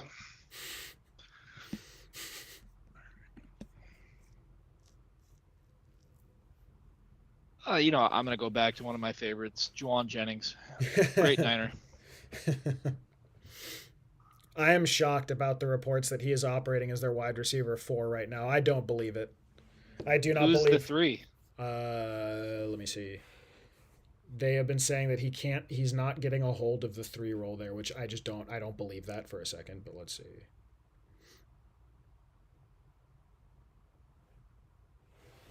That's why he fell, like, you remember he was going like around 150. I've still been drafting him, but I don't know. I do not like drafting Juwan Jennings this year, but is the wide receiver 7. I think that's fine. Yeah, so he's on the depth chart as their 3. It's Ty Felton and Miles Price behind him. Ty Felton, I believe, was the one that was getting good ink earlier in the season.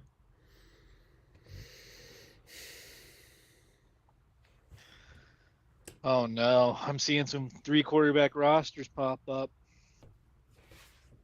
Don't do it to me. This is a Jalen Naylor, Brock Bowers roster. I deserve. Wait. I deserve Fernando Mendoza. That was a wild call on your part to forego Fernando Mendoza with Jalen Naylor and Brock Bowers for Jawan Jennings. That was an irresponsible decision. So I'm rooting for you here. We'll see what happens, but that was an irresponsible decision.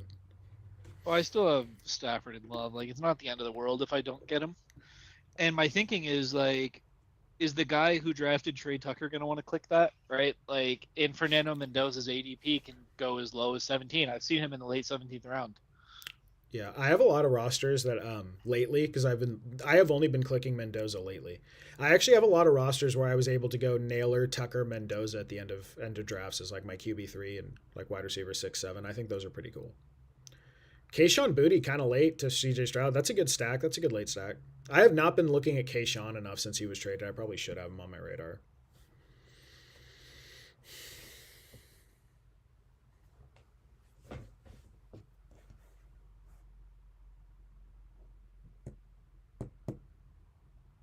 Johnson.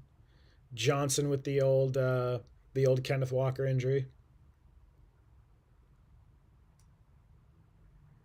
Oh, Braylon Allen. I was going to play the board again and kick Fernando Mendoza one more round because I knew you weren't taking him. And then I was kind of going to bet that the other two guys wouldn't take him, but that's fine. Oh, get Fernando Mendoza in right here. Oh, nice. Great pull. Great work, dude. That was like not that wasn't straightforward. That was risky. Yeah, he like his ADP swings so wildly that Yeah. it could be a lot of things. Ugh. I was totally gonna take Kalen Black there. That is a bummer. Okay. I do like 3 tight ends normally. We're gonna keep Jalen Noel in the queue. Um, want to keep loading up on him. Ted Hurst is interesting. Um, Probably just going to do another Gunnar Helm. I just want a third tight end, and apparently it's not even a lock that Darren Waller is going to make the roster for the Panthers. It was reported he's on the roster bubble today. Oh, Yeah, already.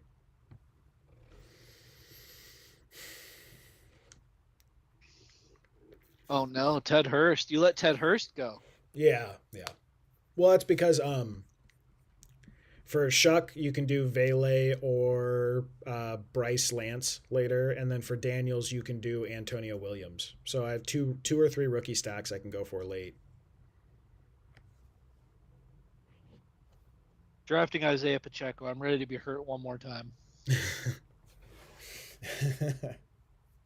I'm not positive, but I do want to say you took him either over or right next to George Pickens in our home league last year. No, I took him at the like 5th round. No. Because I went Chuba 4, and then I went Isaiah Pacheco 5. That's where I lost my draft.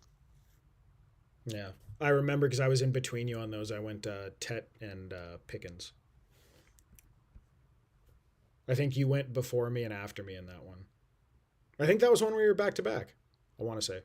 No, because you had the number 1 overall pick, and I had number like 10. I was drafted next to Robbie. Did I? I don't. I don't. Yeah, think you I had the number 1 pick in like every single draft last year. And then you have the Stones to come on this program and complain about your draft position. I don't remember. So okay, we'd have to go back and well, you didn't even videotape the draft. Damn it! I don't remember that. I guarantee you were like in the top 2 because you took another Maybe- Lamar Jackson roster. Maybe the top 2. I think who was my? Oh my god! I'd swear to you, dude. I cannot remember that. Right? Yeah, I remember taking Lamar. I remember taking Kyron Williams in the second round. Was it? It wasn't Gibbs because Gibbs wasn't on my team. There was I. Was I Bijan there? Might have been Bijan. I got Justin Jefferson at 10. Yeah, I might have gone Bijan, Kyron, Lamar in that league. I think. Yeah, dude, like Justin Jefferson, Seth McGowan. There goes. Oh, I know. Yes, Yeah, Malik Davis in. Like, I mean, I think this roster's fine. It's no, Malik Davis just goes. You son of a bitch. Wow. Why are people clicking Malik Davis still? Yeah. That was. I just said, wow, shocking. These guys stink. Oh, These man. guys stink. Should I go with a little Najee Harris? Get my first Najee Harris share of the year. I will not draft Najee Harris. That's all you. Oh, Jack Betch. Jack Betch believer. Yeah.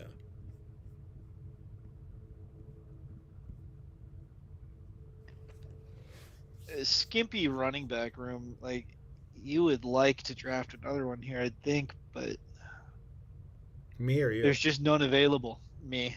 I mean, there's Kamara if you feel okay about his knee. But I don't know how you feel about Kamara's knee. Screw it. I'll take him. I Yeah. don't like him. Yeah, I wouldn't necessarily be excited about it, but This roster is one of the ones of all time. Like, if Jeremiah Love is good, it's fine. I don't know. I thought Jeremiah Love needs to be good. Puka needs to stay alive, and Mike Evans needs to stay alive. I vaguely remembered looking at yours and going, it's pretty good. Okay, I don't like when you show the draft board. I think it's harder to conceptualize the team. So I'm going to show it here, and then I can click on yours from here and actually show it from here.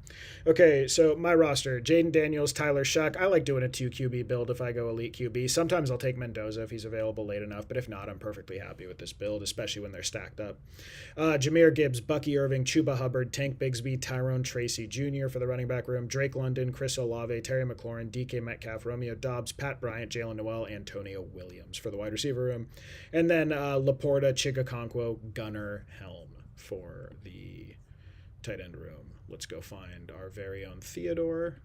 Don't know why you're so far back. The fuck? Oh, there you go. Okay. All right.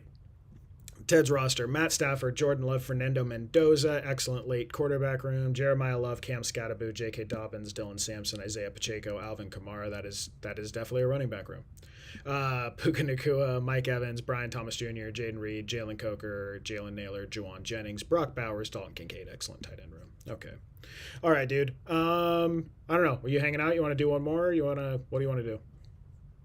Sure. Let's fire one more. It's I don't know. You said now officially past. It's about. Well, I was gonna go get chef food, but now PetSmart is closed. PetSmart's closed. I can't get it. Oh shit. So what does he just not eat?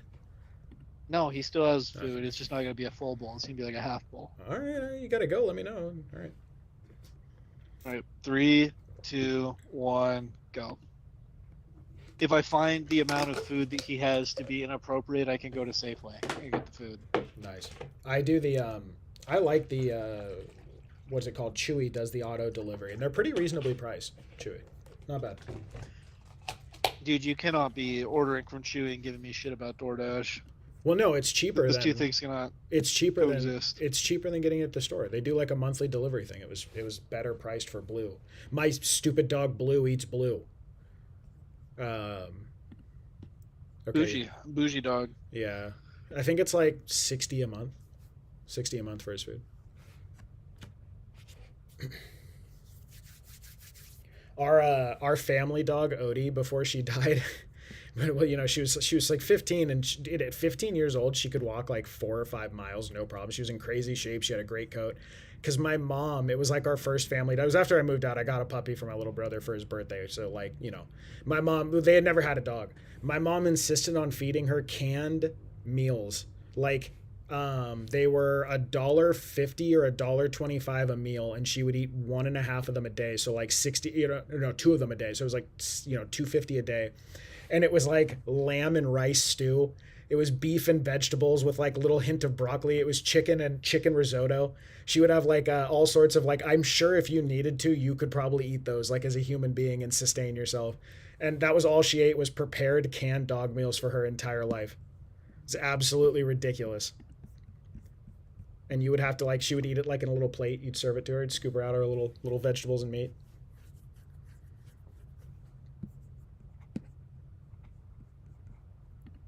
I think I gave my cat wet food when she got her teeth pulled. Yeah. Until then, she was just munching on the kibble. Well, cat food is obscenely priced. I know a dude, but one of my bosses had a cat. I forget what it was crazy. He gets them in the little cans of wet food. Wildly overpriced. It's like cats eat fish and shit. They put like really expensive stuff in there. So I have moved Ashton Genty to my player 22 overall.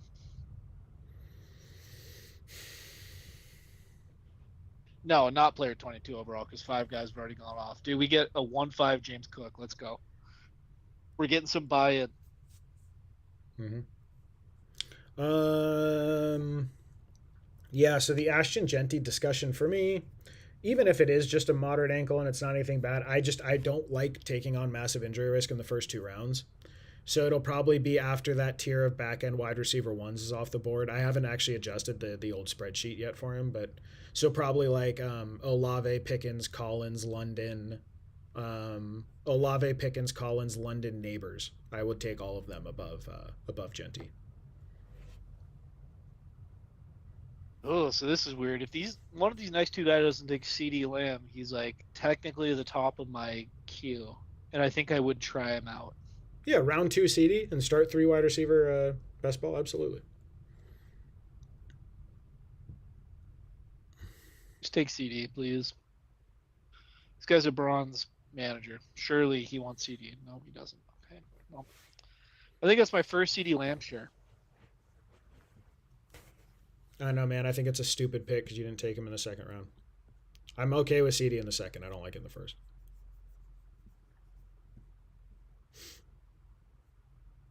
It's all right. We will be drafting Josh Jacobs in the at the turn if he makes it. Yeah. Brock Bowers 2-2. There are some who believe he should be going there. There's that guy who just drafted Justin Jefferson at the 2-3 that's like, look at these idiots. Yeah. I can't believe they let me get Justin Jefferson. I mean, what's a bummer about that slide is it doesn't really give him a unique start because he reached on Brown. Like, there's a ton of people that have Jefferson 1, Brown 2, you know. But yes, dude, you don't think there's like a good chance. Again, I'm with you on that. We're together on this take, but you don't think there's like a chance that we're gonna end up feeling pretty stupid at the end of the year and like Justin Jefferson goes nuts. To me, it's just a Kyler. I don't think Kyler Murray's a good quarterback anymore. That's my whole argument with Justin Jefferson. I don't think Kyler Murray's a good quarterback anymore. Not only do I think Kyler Murray's not a good quarterback, but him being the size that he is, I think makes him very injury prone. And I think that we're live to just get 9 again. Like we could be sitting here doing our show in week 11 and we're going over our slides and like 9. Like 9 is slated to start and we go, well, what do you do with that? Right? Like I guess maybe he could be the quarterback 3. Like is Carson Wentz is still there? Maybe they just go Carson Wentz instead. I mean, injury risk aside, like let's say assuming Kyler plays all year, you know, we've had that trend where like his play tends to decline. He tends to have his best games in the beginning of the season because his body does not handle the wear and tear well because he's a smaller guy. So, and certainly no judgment. My body would not handle the wear and tear very well of an NFL season because I'm, you know, not a super athlete. But I don't know, man. Ooh, cool. We're gonna get a Pickens or a Olave here to follow up Jamar Chase, Drake London. Let's go. We'll happily take either one of those or both of them. Okay, we're gonna go Pickens. That is sick. I'm positive that's the only roster I have that on. Jamar Chase, Drake London, George Pickens. Yeah, dude. For me, it's really just like even if you told me Kyler played all year, I think his play tends to decline as the year goes on. I don't think it's great play to begin with. I think he's had trouble picking across the middle of the field. So what does that mean? Does Jefferson become like an outside shot kind of guy? And if he is that, like, how good is he? So Kyler needs to have a better feel for the middle of the field, which he has not demonstrated over the last few years. I don't know, dude. It's a very easy fade for me, like as far as on my own teams. But am I nervous that at some point this year we look up and Justin Jefferson's back to what he was, you know, the top 5 overall quality player he was? I'm definitely nervous about it. Yeah, I'm not at all. That No. man ruined my season last year. Oh, yeah. Yeah, okay. We found out, The floor is 0. as it turns out, is 0. Yeah, and we get 0 discount on that. No. No.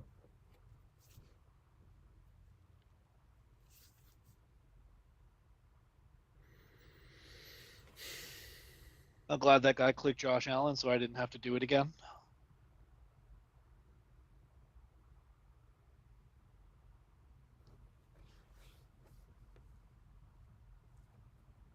So we get Josh Jacobs in, and then because I have CD, no, I'm just gonna take T Higgins. I prefer T Higgins to Emeka Egbuka and Jalen Waddle, which apparently is a difference me and Yanni have Yeah. Yeah. on our rankings. So the format that Wes was asking about is full PPR. So in full PPR, I think Waddle gets more volume than T Higgins by a decent amount, right? So like to me, that's a tie break there. And then Ibuka, I think gets a lot of volume. So yes, I do prefer Waddle and Ibuka to Higgins. But Higgins is right there with it's this next little stretch of Wilson and McMillan. Again, dude, I don't really think though. Like, I think if anyone has some huge flag plant between specifically these six guys, I think they're just sort of like, picking the guy that they feel the best about or whatever and playing their. I don't think there's like a rational reason to say like one of them is clearly the better pick in this range and the other one is clearly the wrong pick. To me they feel very similar. They all I feel feel very like T similar. Higgins and George Pickens are very similar. Yeah, yeah. So if I yeah, don't. if you think that, then yeah, it should be T. Well, I mean, would you agree that Joe Burrow is a better quarterback than Dak Prescott? Not in terms of fantasy because he only plays half his games. So like in terms of Well, sure. Like if you're prognosticating that he gets injured and misses time, sure. But like he's missed half the I have season. more I have more faith in the Bengals offense. Yeah, I think the quarterback is better, and I think their defense is just as bad, if not probably worse than the Cowboys this year. yeah, And T Higgins with not Jake Browning in there was I think like the wide receiver 5 in points per game last year. yeah, yeah. So well, one T Higgins misses an average of 5 games a year, I believe, right? So that's kind of a lot. But so does Waddle. Waddle misses a lot of games, and Egbuka, frankly, is now double injured, right? So I don't know if the health thing really like goes against anyone in particular there because they all sort of have their own health concerns. We took Bucky Irving last time. I'll do Cam Scatterbo this time. Cam Scatterbo, anchor running back, a little bit past ADP. So my problem with the T Higgins as opposed to them is I do view it as a triple bet in some ways, right? One, T Higgins has missed, I believe, an average of 5 games per year. That's a lot for like a receiver. That's about a third of his games over the last 4 years. No, I mean, he missed like what 2 last year?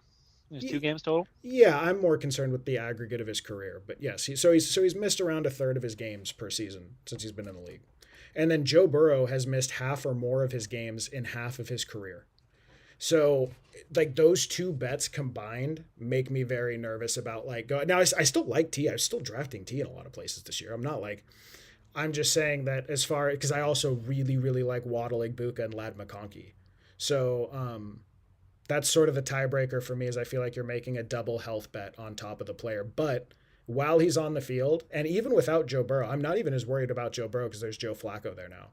Like while he's on the field, you're getting one of the best wide receivers on a per game basis in the sport. That's why I think there's a very strong argument to take him anywhere after. For me the only hard line there is Zay Flowers and Devonta Smith. I would take Zay Flowers and Devonta Smith before T Higgins, but after that, I'm completely fine with wherever you want to take him. I mean, Dak Prescott has missed multiple seasons of injuries, Yeah. multiple seasons of games due to injury as well. Like, Yep. all right. So I actually was going to take Jerry Price there, but I will forego that. What I'm going to do is get Lamar Jackson in, then another Brian Thomas Jr. share. Very good Keep start. loading up on those. Very good start. Kind of wanted some Jadarian Price in the portfolio just to say I had some, but it's not the way it went this time around. I take such an obscene amount of Jaden Daniels that if he gets back to me, I'll do Joe Burrow here with Jamar Chase. If not, I'm pretty happy to add yet another Jaden Daniels stack. And honestly, if Joe Burrow's off the board, I might wait at 75 because I can do a Dak Prescott Pickens. I might wait at 75 and see who gets back to me there. But if Joe Burrow's there, I'm probably just going to go ahead and bank that.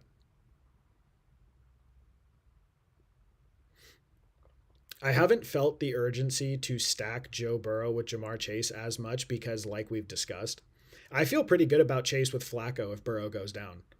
So, like, I don't know if it's necessarily that if you make a bet on Chase this year, you also are necessarily making a bet on Burrow. I don't feel that way. Um, I mean, I think that if you get Okay, so we hold on. We have if you sorry okay. sorry we have Burrow, Daniels, and Dak here. So we're gonna do Tucker Craft. We have three stacks. We have Burrow, we have Jaden Daniels, and we have Dak Prescott here on the comeback. Let's see who comes back to us. We'll do them in that order: Burrow, Daniels, and Dak. Okay, yeah. So what do you think of that assertion I said I forgot about? what you were saying. I said that I do not feel the urgency. It's going to be a bummer if I lose it here. Actually, that kind of sucks that he made it this far. I don't feel the urgency to stack up Burrow and Jamar Chase as much because I think, okay, so we do get a nice late Burrow. That is sweet.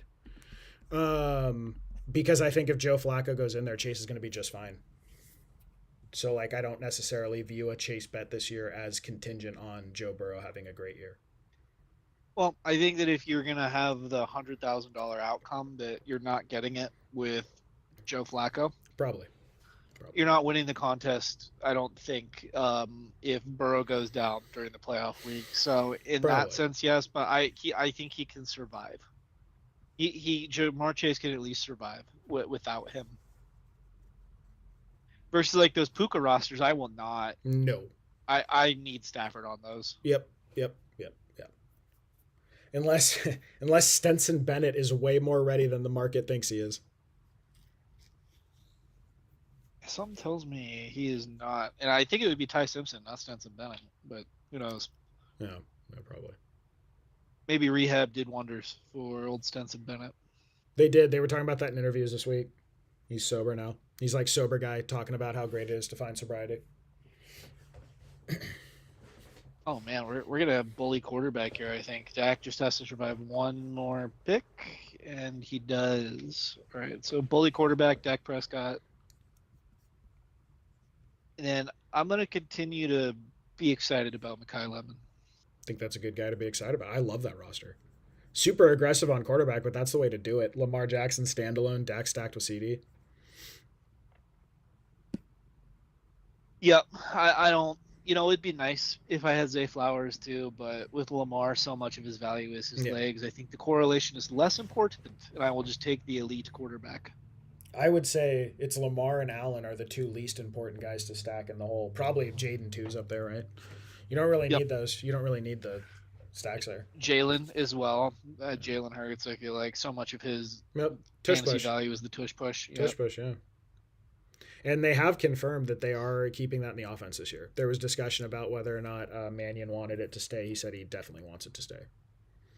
I don't know why you'd want to get a free touchdown out of your offensive playbook. Seems like a pretty good play to me, but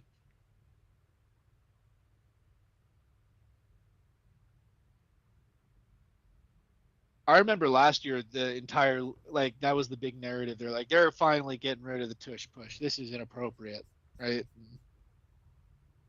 I guess that didn't come to pass. Yeah, they couldn't vote. It couldn't come to pass. They didn't vote on it, or they couldn't get the vote to push. I don't know, dude. You know my thing about that. Like, I just think it's an ugly play. I'd rather it was gone. But I get it. They're really good at it. They run it better than everyone else. Um, okay. Kind of want to take like a bigger swing here with this roster and see because Chuba's been falling a little bit more than this. I'm happy to take Chuba around pick 100. I think his price is ripe for the picking here. We're gonna try I the. am actually so mad you're doing that to me now. Uh, I go, mean, go back to being a Brooks guy. well, Stop taking Chuba. remember, right? It's not that I'm a Brooks or a Chuba guy. There goes Chuba. It's that I'm a risk profile guy, and the risk profiles flipped on them totally.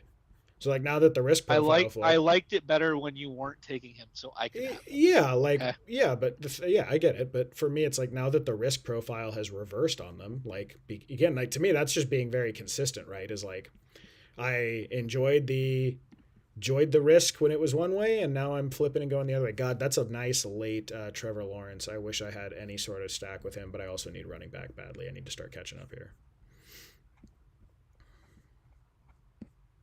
I was more than happy to not draft Trevor Lawrence and get Dak Prescott in the boat instead. Oh, and there goes Gainwell. Okay. Um, Take him on guy if you need running back. yeah, I mean, I probably have to. I'm not a Break my heart, but not a big break my heart, but you got to do it. yeah, I'm not a big Monunga guy, but I will.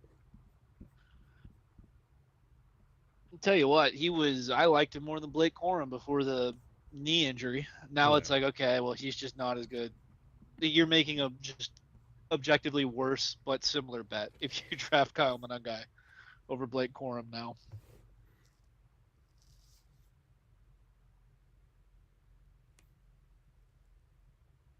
Yeah, he's another one. He'll be really cheap in redraft. Be a guy you can load up on if you want to.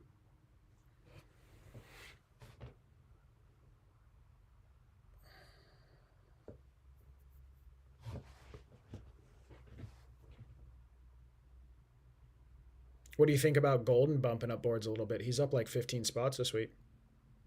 I think you're going to be happy with all those Packers guys. Maybe not Christian Watson because he's the most expensive and could just get injured, but I think that you're going to want pieces of the Packers offense.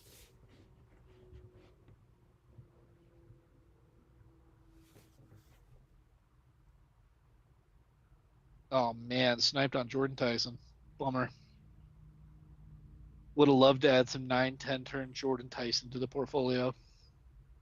I have a sickening amount of round six Jordan Tyson, so I've left that alone.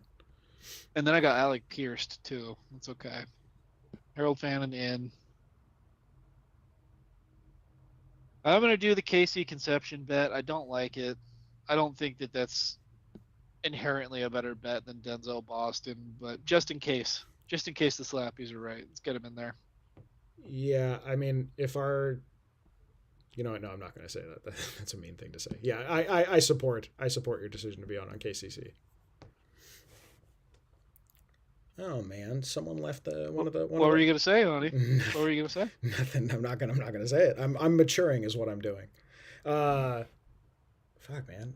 So I Was love it some smug KC no Conception will surely work out take? no. I don't think it's not to me. Casey is not like a it'll surely work out thing. It's just like the way that his usage profiles, in my opinion, is very exciting for like how I think the offense is going to look out there this year.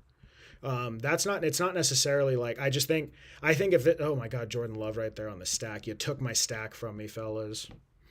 I mean, you probably should be drafting a roster like this, like you're gonna be correct about it. You know what? Actually, I'm okay to get a falling Rashad White here. It's two. It's a Jakrowski Merritt and a Rashad White. It's not necessarily great, but I think he is clear. Actually, no, we're gonna go Chris Rodriguez because I do have Jakrowski Merritt. I was gonna say Rashad White is clearly the best value on the board. If he comes back around to us, maybe we do it. But I think Chris Rodriguez is also a pretty good value where he currently sits. Could go Kyler Murray QB2 just because I think he has the same buy as Burrow though. Same buy as Burrow. Nope, get him out of there.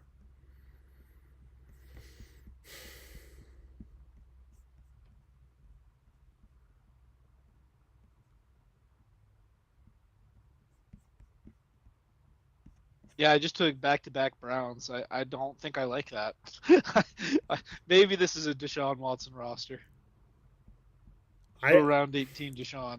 I think he's out of there by week 4. Yeah, that's what I think. That's the problem, right? I think if you're gonna They set him up to get fucked, and they're gonna think about like people are mad that Shador is not the starter, uh, but think about it like this: you could have just rolled Shador out there first, and then when he sucks, you pull him out for Deshaun Watson, and nobody's happy about that. But now you set him up to be the hero when you suck at first. nope, Then you get to send in Shador, and the fans will have some semblance of happiness. yep. I think that's the smarter way to do it, even though it's probably not what Shador wants, would be my guess. Well, especially because if you were to start Shador and then you go to Deshaun Watson, his career's over. Versus vice versa, like who cares? Yep. Yeah, if I were, I mean, do whatever you want. But if I were stacking Browns here, I would probably be more likely to do round 18 Shador than round 18 Deshaun Watson.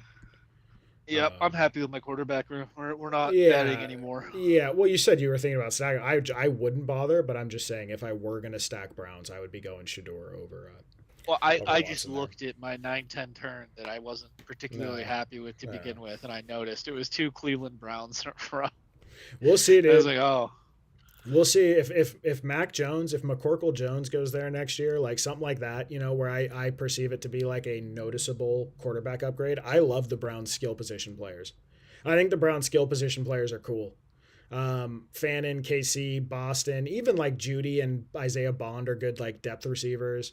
Judkins and Sampson, I'm a really big fan of. They drafted a couple cool linemen. Like I'm a fan of the Browns offense as a whole if they can get it going. I like Munkin. Trust Munkin. I think he did a good job with the Ravens. thank God that guy took Aaron Jones. Yeah, there you go. I was really concerned I wouldn't get my Woody marks. There you go. It's only my third running back, though. It's not great.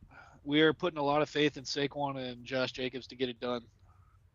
I was trying to set up like later stacks here. So I took Jalen Coker so I could maybe stack with Bryce Young later. I just don't really have a lot of correlation on my roster right now. I could go like a last round Michael Penix. Um, Scattaboo, I checked for Knicks. I didn't have it. Love, I would have taken with Kraft, but Love went the pick before me. So I'm happy with my roster, but I don't have any stacks on right now. I'm trying to see what I can do here. Yeah, you're getting into the slim pickings of quarterback, too. Yep.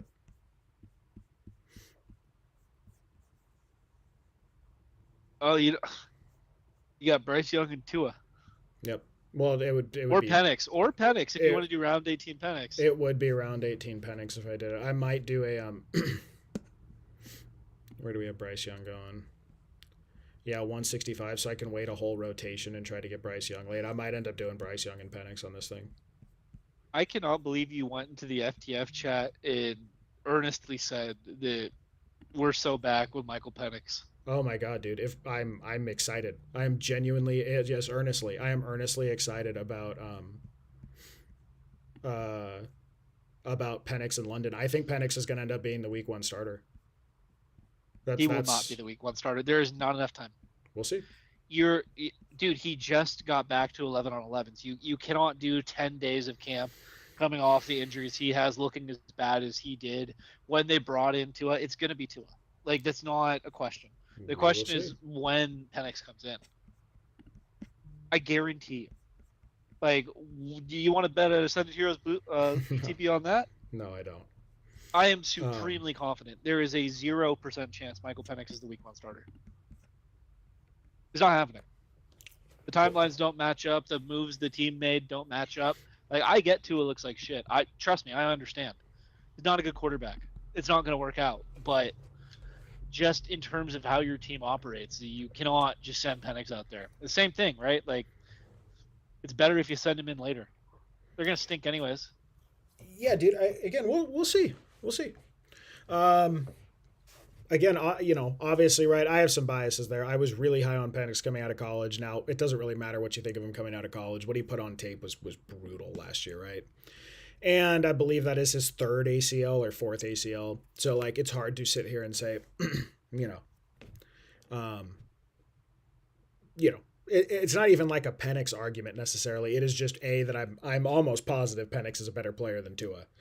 And then B, I am almost positive that Penix in London is one of the most high usage, high ceiling combinations of quarterback and wide receiver in the league. Because, like, while Penix has been starting with Drake London, he's almost a 20 point per game receiver. He had, I think it was 5 wide receiver, 5 or better finishes in 7 games with Penix. Like, just obscene. Yep. So it's like, Yep. to me, it's like I'm like a dog with a bone, right? Trying to grab onto what I think of as like really unique upside, right? Unique 1 of 1 upside. And that maybe it's not 1 of 1 in this case. Maybe it's 5 of 5. I think Penix throwing to London, though, is like one of the 5 highest upside cases or situations you can draft yourself into in fantasy football. So as of right now, like there's Stafford to Puka, there's Burrow to Chase, there's Lamar to Flowers maybe this year, right? There's stuff like that you can pick at. I think the way that Penix throws to London is just fantastic. So, Well, I mean, I'm it's not Chase. Fantastic, but he can only throw it to that guy. Fantastic for Like fantasy. he Fantastic for Yes, fantasy fantastic production. for fantasy. Yeah, Yes, yeah. and that's why I keep telling people trade into it. Just trade into it, right? Like if you, I think it's a very safe assumption that A, Tua starts the year, that B, Tua will not survive the year, and that C, when you're getting into the money making weeks, that it's going to be Michael Penix. I like how you said that like he's gonna die. Dude, Tua, they might as well. They might as well load him into a cannon and launch him into the sea, bro. Oh, Like that's very that guy is funny. so bad. He has no shot. You said that like he's not gonna live. Oh my god. Okay. We're gonna do Terrence Ferguson here, tight end 3. Very strong tight end room. Tucker Kraft, Mark Andrews, Terrence Ferguson. Oh my god, dude! I hope Tua like is actually alive by the end of the year, so you don't have a Yeah, horrific. he's gonna go retire. He's gonna go move to Hawaii and retire and forget about football. Yeah, I mean, bro's worth $250 million, right? Like you can kind Yeah, of chill. You can kind of chill at that point.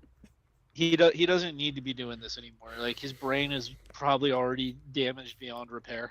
Like if there is a guy that's gonna have CTE in retirement, it is Tua Tagovailoa. Probably, yep.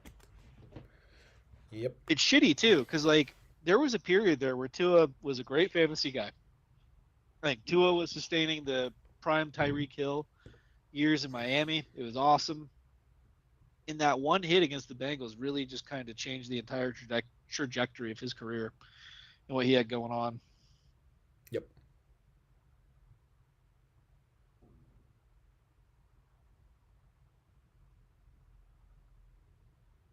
I'm trying to decide.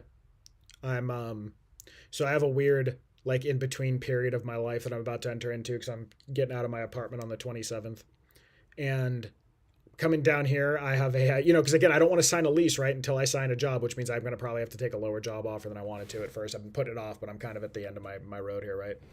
So the psychologist has a standalone office on his property in Orinda with like a loft in it. So I'm gonna get to crash there for a couple weeks while I figure that out. Because he's like professionally mentoring me. He's cool with me. So it'll be a chill thing, right? Until I sign a lease. So it gives me a couple weeks.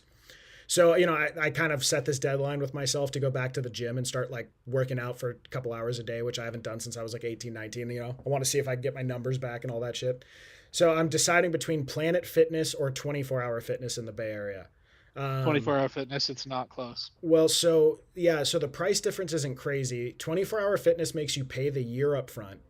And if you pay the year up front, you can get it for like $450 for the year, which isn't too bad. Like that's reasonable. It's less than $50. It's like less than $40 a month. Planet Fitness is like $370 for the year. So it's like, I guess $80 cheaper for a year. But that's what I was going to ask is I don't know if you use any of them, but I feel like the 24s around here, you get the crazy indoor pools and saunas and hot tubs and all that crazy shit. It's probably just Well, worth I it, think huh, for the extra $80. 24-hour. So 24-hour fitness used to do a deal. I don't know if they do it anymore, where you could go to Costco and you get a discounted membership. You buy the membership at Costco. Really? Yeah, but 24-hour fitness is just such a better gym than Planet Fitness. Yeah. Like Planet Fit, you've heard of the lunk alarm, right? The In the what old Planet alarm? Fitness. The So what? Planet Fitness is an inclusive gym. They brand themselves on being inclusive of all different types of people. Well, yeah, So okay. they have a siren. They have a siren in their gym that's called the lunk alarm. So Okay. if you're being too loud lifting weights, or you have like like those bro cutoffs or whatever, they will sound a alarm, like a big giant goofy like siren Okay. in the gym, alerting everyone, and then you get kicked out. It's called the lunk alarm. Like you should go, once we're done recording, go on YouTube and look up the lunk alarm. What? Okay. Yeah, no, fuck Planet Fitness. Like I don't care that it's $10. And it's all machines too. Like if you like free weights, they don't have as many options there. Like you're gonna be what do they call it, the Smith Machine Warrior, if you go to Planet Fitness. So just go to 24. 24 is good, and they have gyms everywhere, and your 24-hour membership goes to all of the 24-hour fitness places. Yeah, yeah. Well, so does Planet Fitness. But yeah, okay, that's interesting. Maybe I should. It's a little annoying to have to pay like the whatever 450 up front because they do a huge. It's the difference between if you pay by the month, it's $700 for the year. If you pay the upfront, it's 450. So I'm like, well, okay, if that's a fucking crazy price. I don't know why Planet or why 24 Hour Fitness cares so much about having your money up front. They make enough money, but apparently they want your money up front. Um, so okay, fair enough. Yeah. Well, we'll see. I am pretty excited about that. Be good. Be good to get back in the get back in the old gym. We'll see how long it takes me. I used to do 225 23 times, and I used to do 335 on bench as my max. I don't think there's any way I'm getting close to my old maxes like anytime soon, but I'm gonna try. Probably just end up throwing out my back. I just don't have time for the gym anymore, man. Like we're balls deep in recording season, so we got that going on. Um, Yeah. for me, that equates to nights where I'm up at 3 o'clock in the morning editing Yeah. videos, making thumbnails and stuff. Yep. Yeah. We'll see. We'll see how I end up scheduling it. If I can get it to be like 90 minutes a day, ideally, right? Up to 2 hours is a lot, but 90 minutes a day, it's 10 hours a week. It's close, but I think you can squeeze that. Got sniped on Ted Hurst. I'm gonna add the channel lolcow. Jeremy Bernard. Nice. I want some skin in the game. Watch him come out and look like one of the great receivers in the history of the sport. Watch him just absolutely be incredible. And we're sitting here like, oh my God. Well, he looked pretty good in his first preseason game. Yeah, yeah. It's just like you are buying Aaron Rodgers, like his best case is his wide receiver 3. Yep. So really, I had 2 turns in this draft, one of which I just doubled down on Browns, and then 17, 18, I doubled down on the Steelers. And then I got some Caleb Douglas in here. So this is one of the teams of all time. I hate it. Well, it's okay. We're about to take a guy who's quickly become a channel mascot for us here.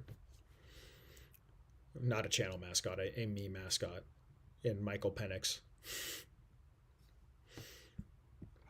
Stack Michael Penix with Drake London. Because, look, we're joking about it, but if you were to tell me that they went off for like whatever, in the playoffs, like if they combined for a 50-point game or 60-point game in the playoffs, I think they totally can do that because they have in fact done that before. So I don't know. Is it a stupid bet? Yeah, probably. But like, is that a nothing bet? I don't think that's a nothing bet. A Penix London stack this late. So I would argue that Penix is so bad that you could just be good enough with Drake London. Yeah. But I don't think that's going to be a stack very many people have. Nope. Right? Like if you're looking for a unique stack that could like end up winning the 100K, like that's not a bad bet. And nope. Like who do the Falcons finish off the year with? Let me see. I think they have a tough these schedule. These are the types of round 18 picks that I love. There's no way. There's no way that Michael Penix went. No. No. Oh no. Now I'm skimpy at running a quarterback too. I thought they were for sure. I thought no one would take Michael Penix. There's no way. Okay, so just for your information, the Falcons playoff schedule. Yeah. They play the Redskins week 15. They play the Buccaneers week 16, and they play the Saints week 17. No. No. Oh, hey man, there's gonna be plenty more. Yeah, you could do more drafts and get Penix in there. It's all good, man. Okay, so my team ends up very skimpy at quarterback. I did not think I needed to take Penix early. I should have taken him instead of Tucker. Tucker probably would have come back to me. I just thought no one would take Penix. Joe Burrow, Fernando Mendoza, Cam Scatteraboo, JCM, Kyle Monungai, Chris Rodriguez, Kalen Black, Sean Tucker, Jamar Chase, Drake London, George Pickens, Terry McLaurin, Jalen Coker, Trey Tucker, Calvin Ridley, Tucker, Andrews, Ferguson. And that's probably just $5 I lit on fire, but that's okay. It happens. See how Ted did.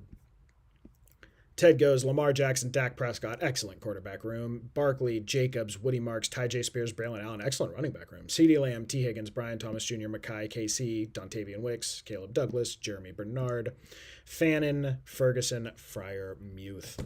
Okay, that concludes 3 of our drafts. Ted's dog did not get fed, so we can do this draft. So, consider the sacrifices we make to get this content to you guys on YouTube.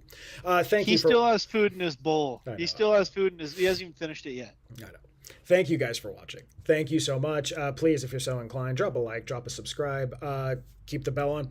We are going to be drafting our free Tendies fantasy leagues in just a few days here. It is going to be an all-day marathon of drafts Saturday and Sunday. I'm worried I'm going to run out of stuff to say or my voice is going to go hoarse, but time will tell on that. Very excited for it. Very excited to see the free Tendies leagues launch, see what we do in the first weekend, see what's going on with ADPs when we actually get into what really matters. We like doing best ball. It's really fun, but we are ultimately redraft guys. That is what we specialize in. We're going to have weekly streams all season long, weekly articles as well. Come check us out in the Discord if you'd like. Ted, anything to leave the world with before we sign off for the night? If you think we're worthy of a sub, there's going to be a little bell right next to the subscribe button. If you click that, you'll get notifications anytime we go live for a stream or a video goes live. There's going to be more live streams during the season too.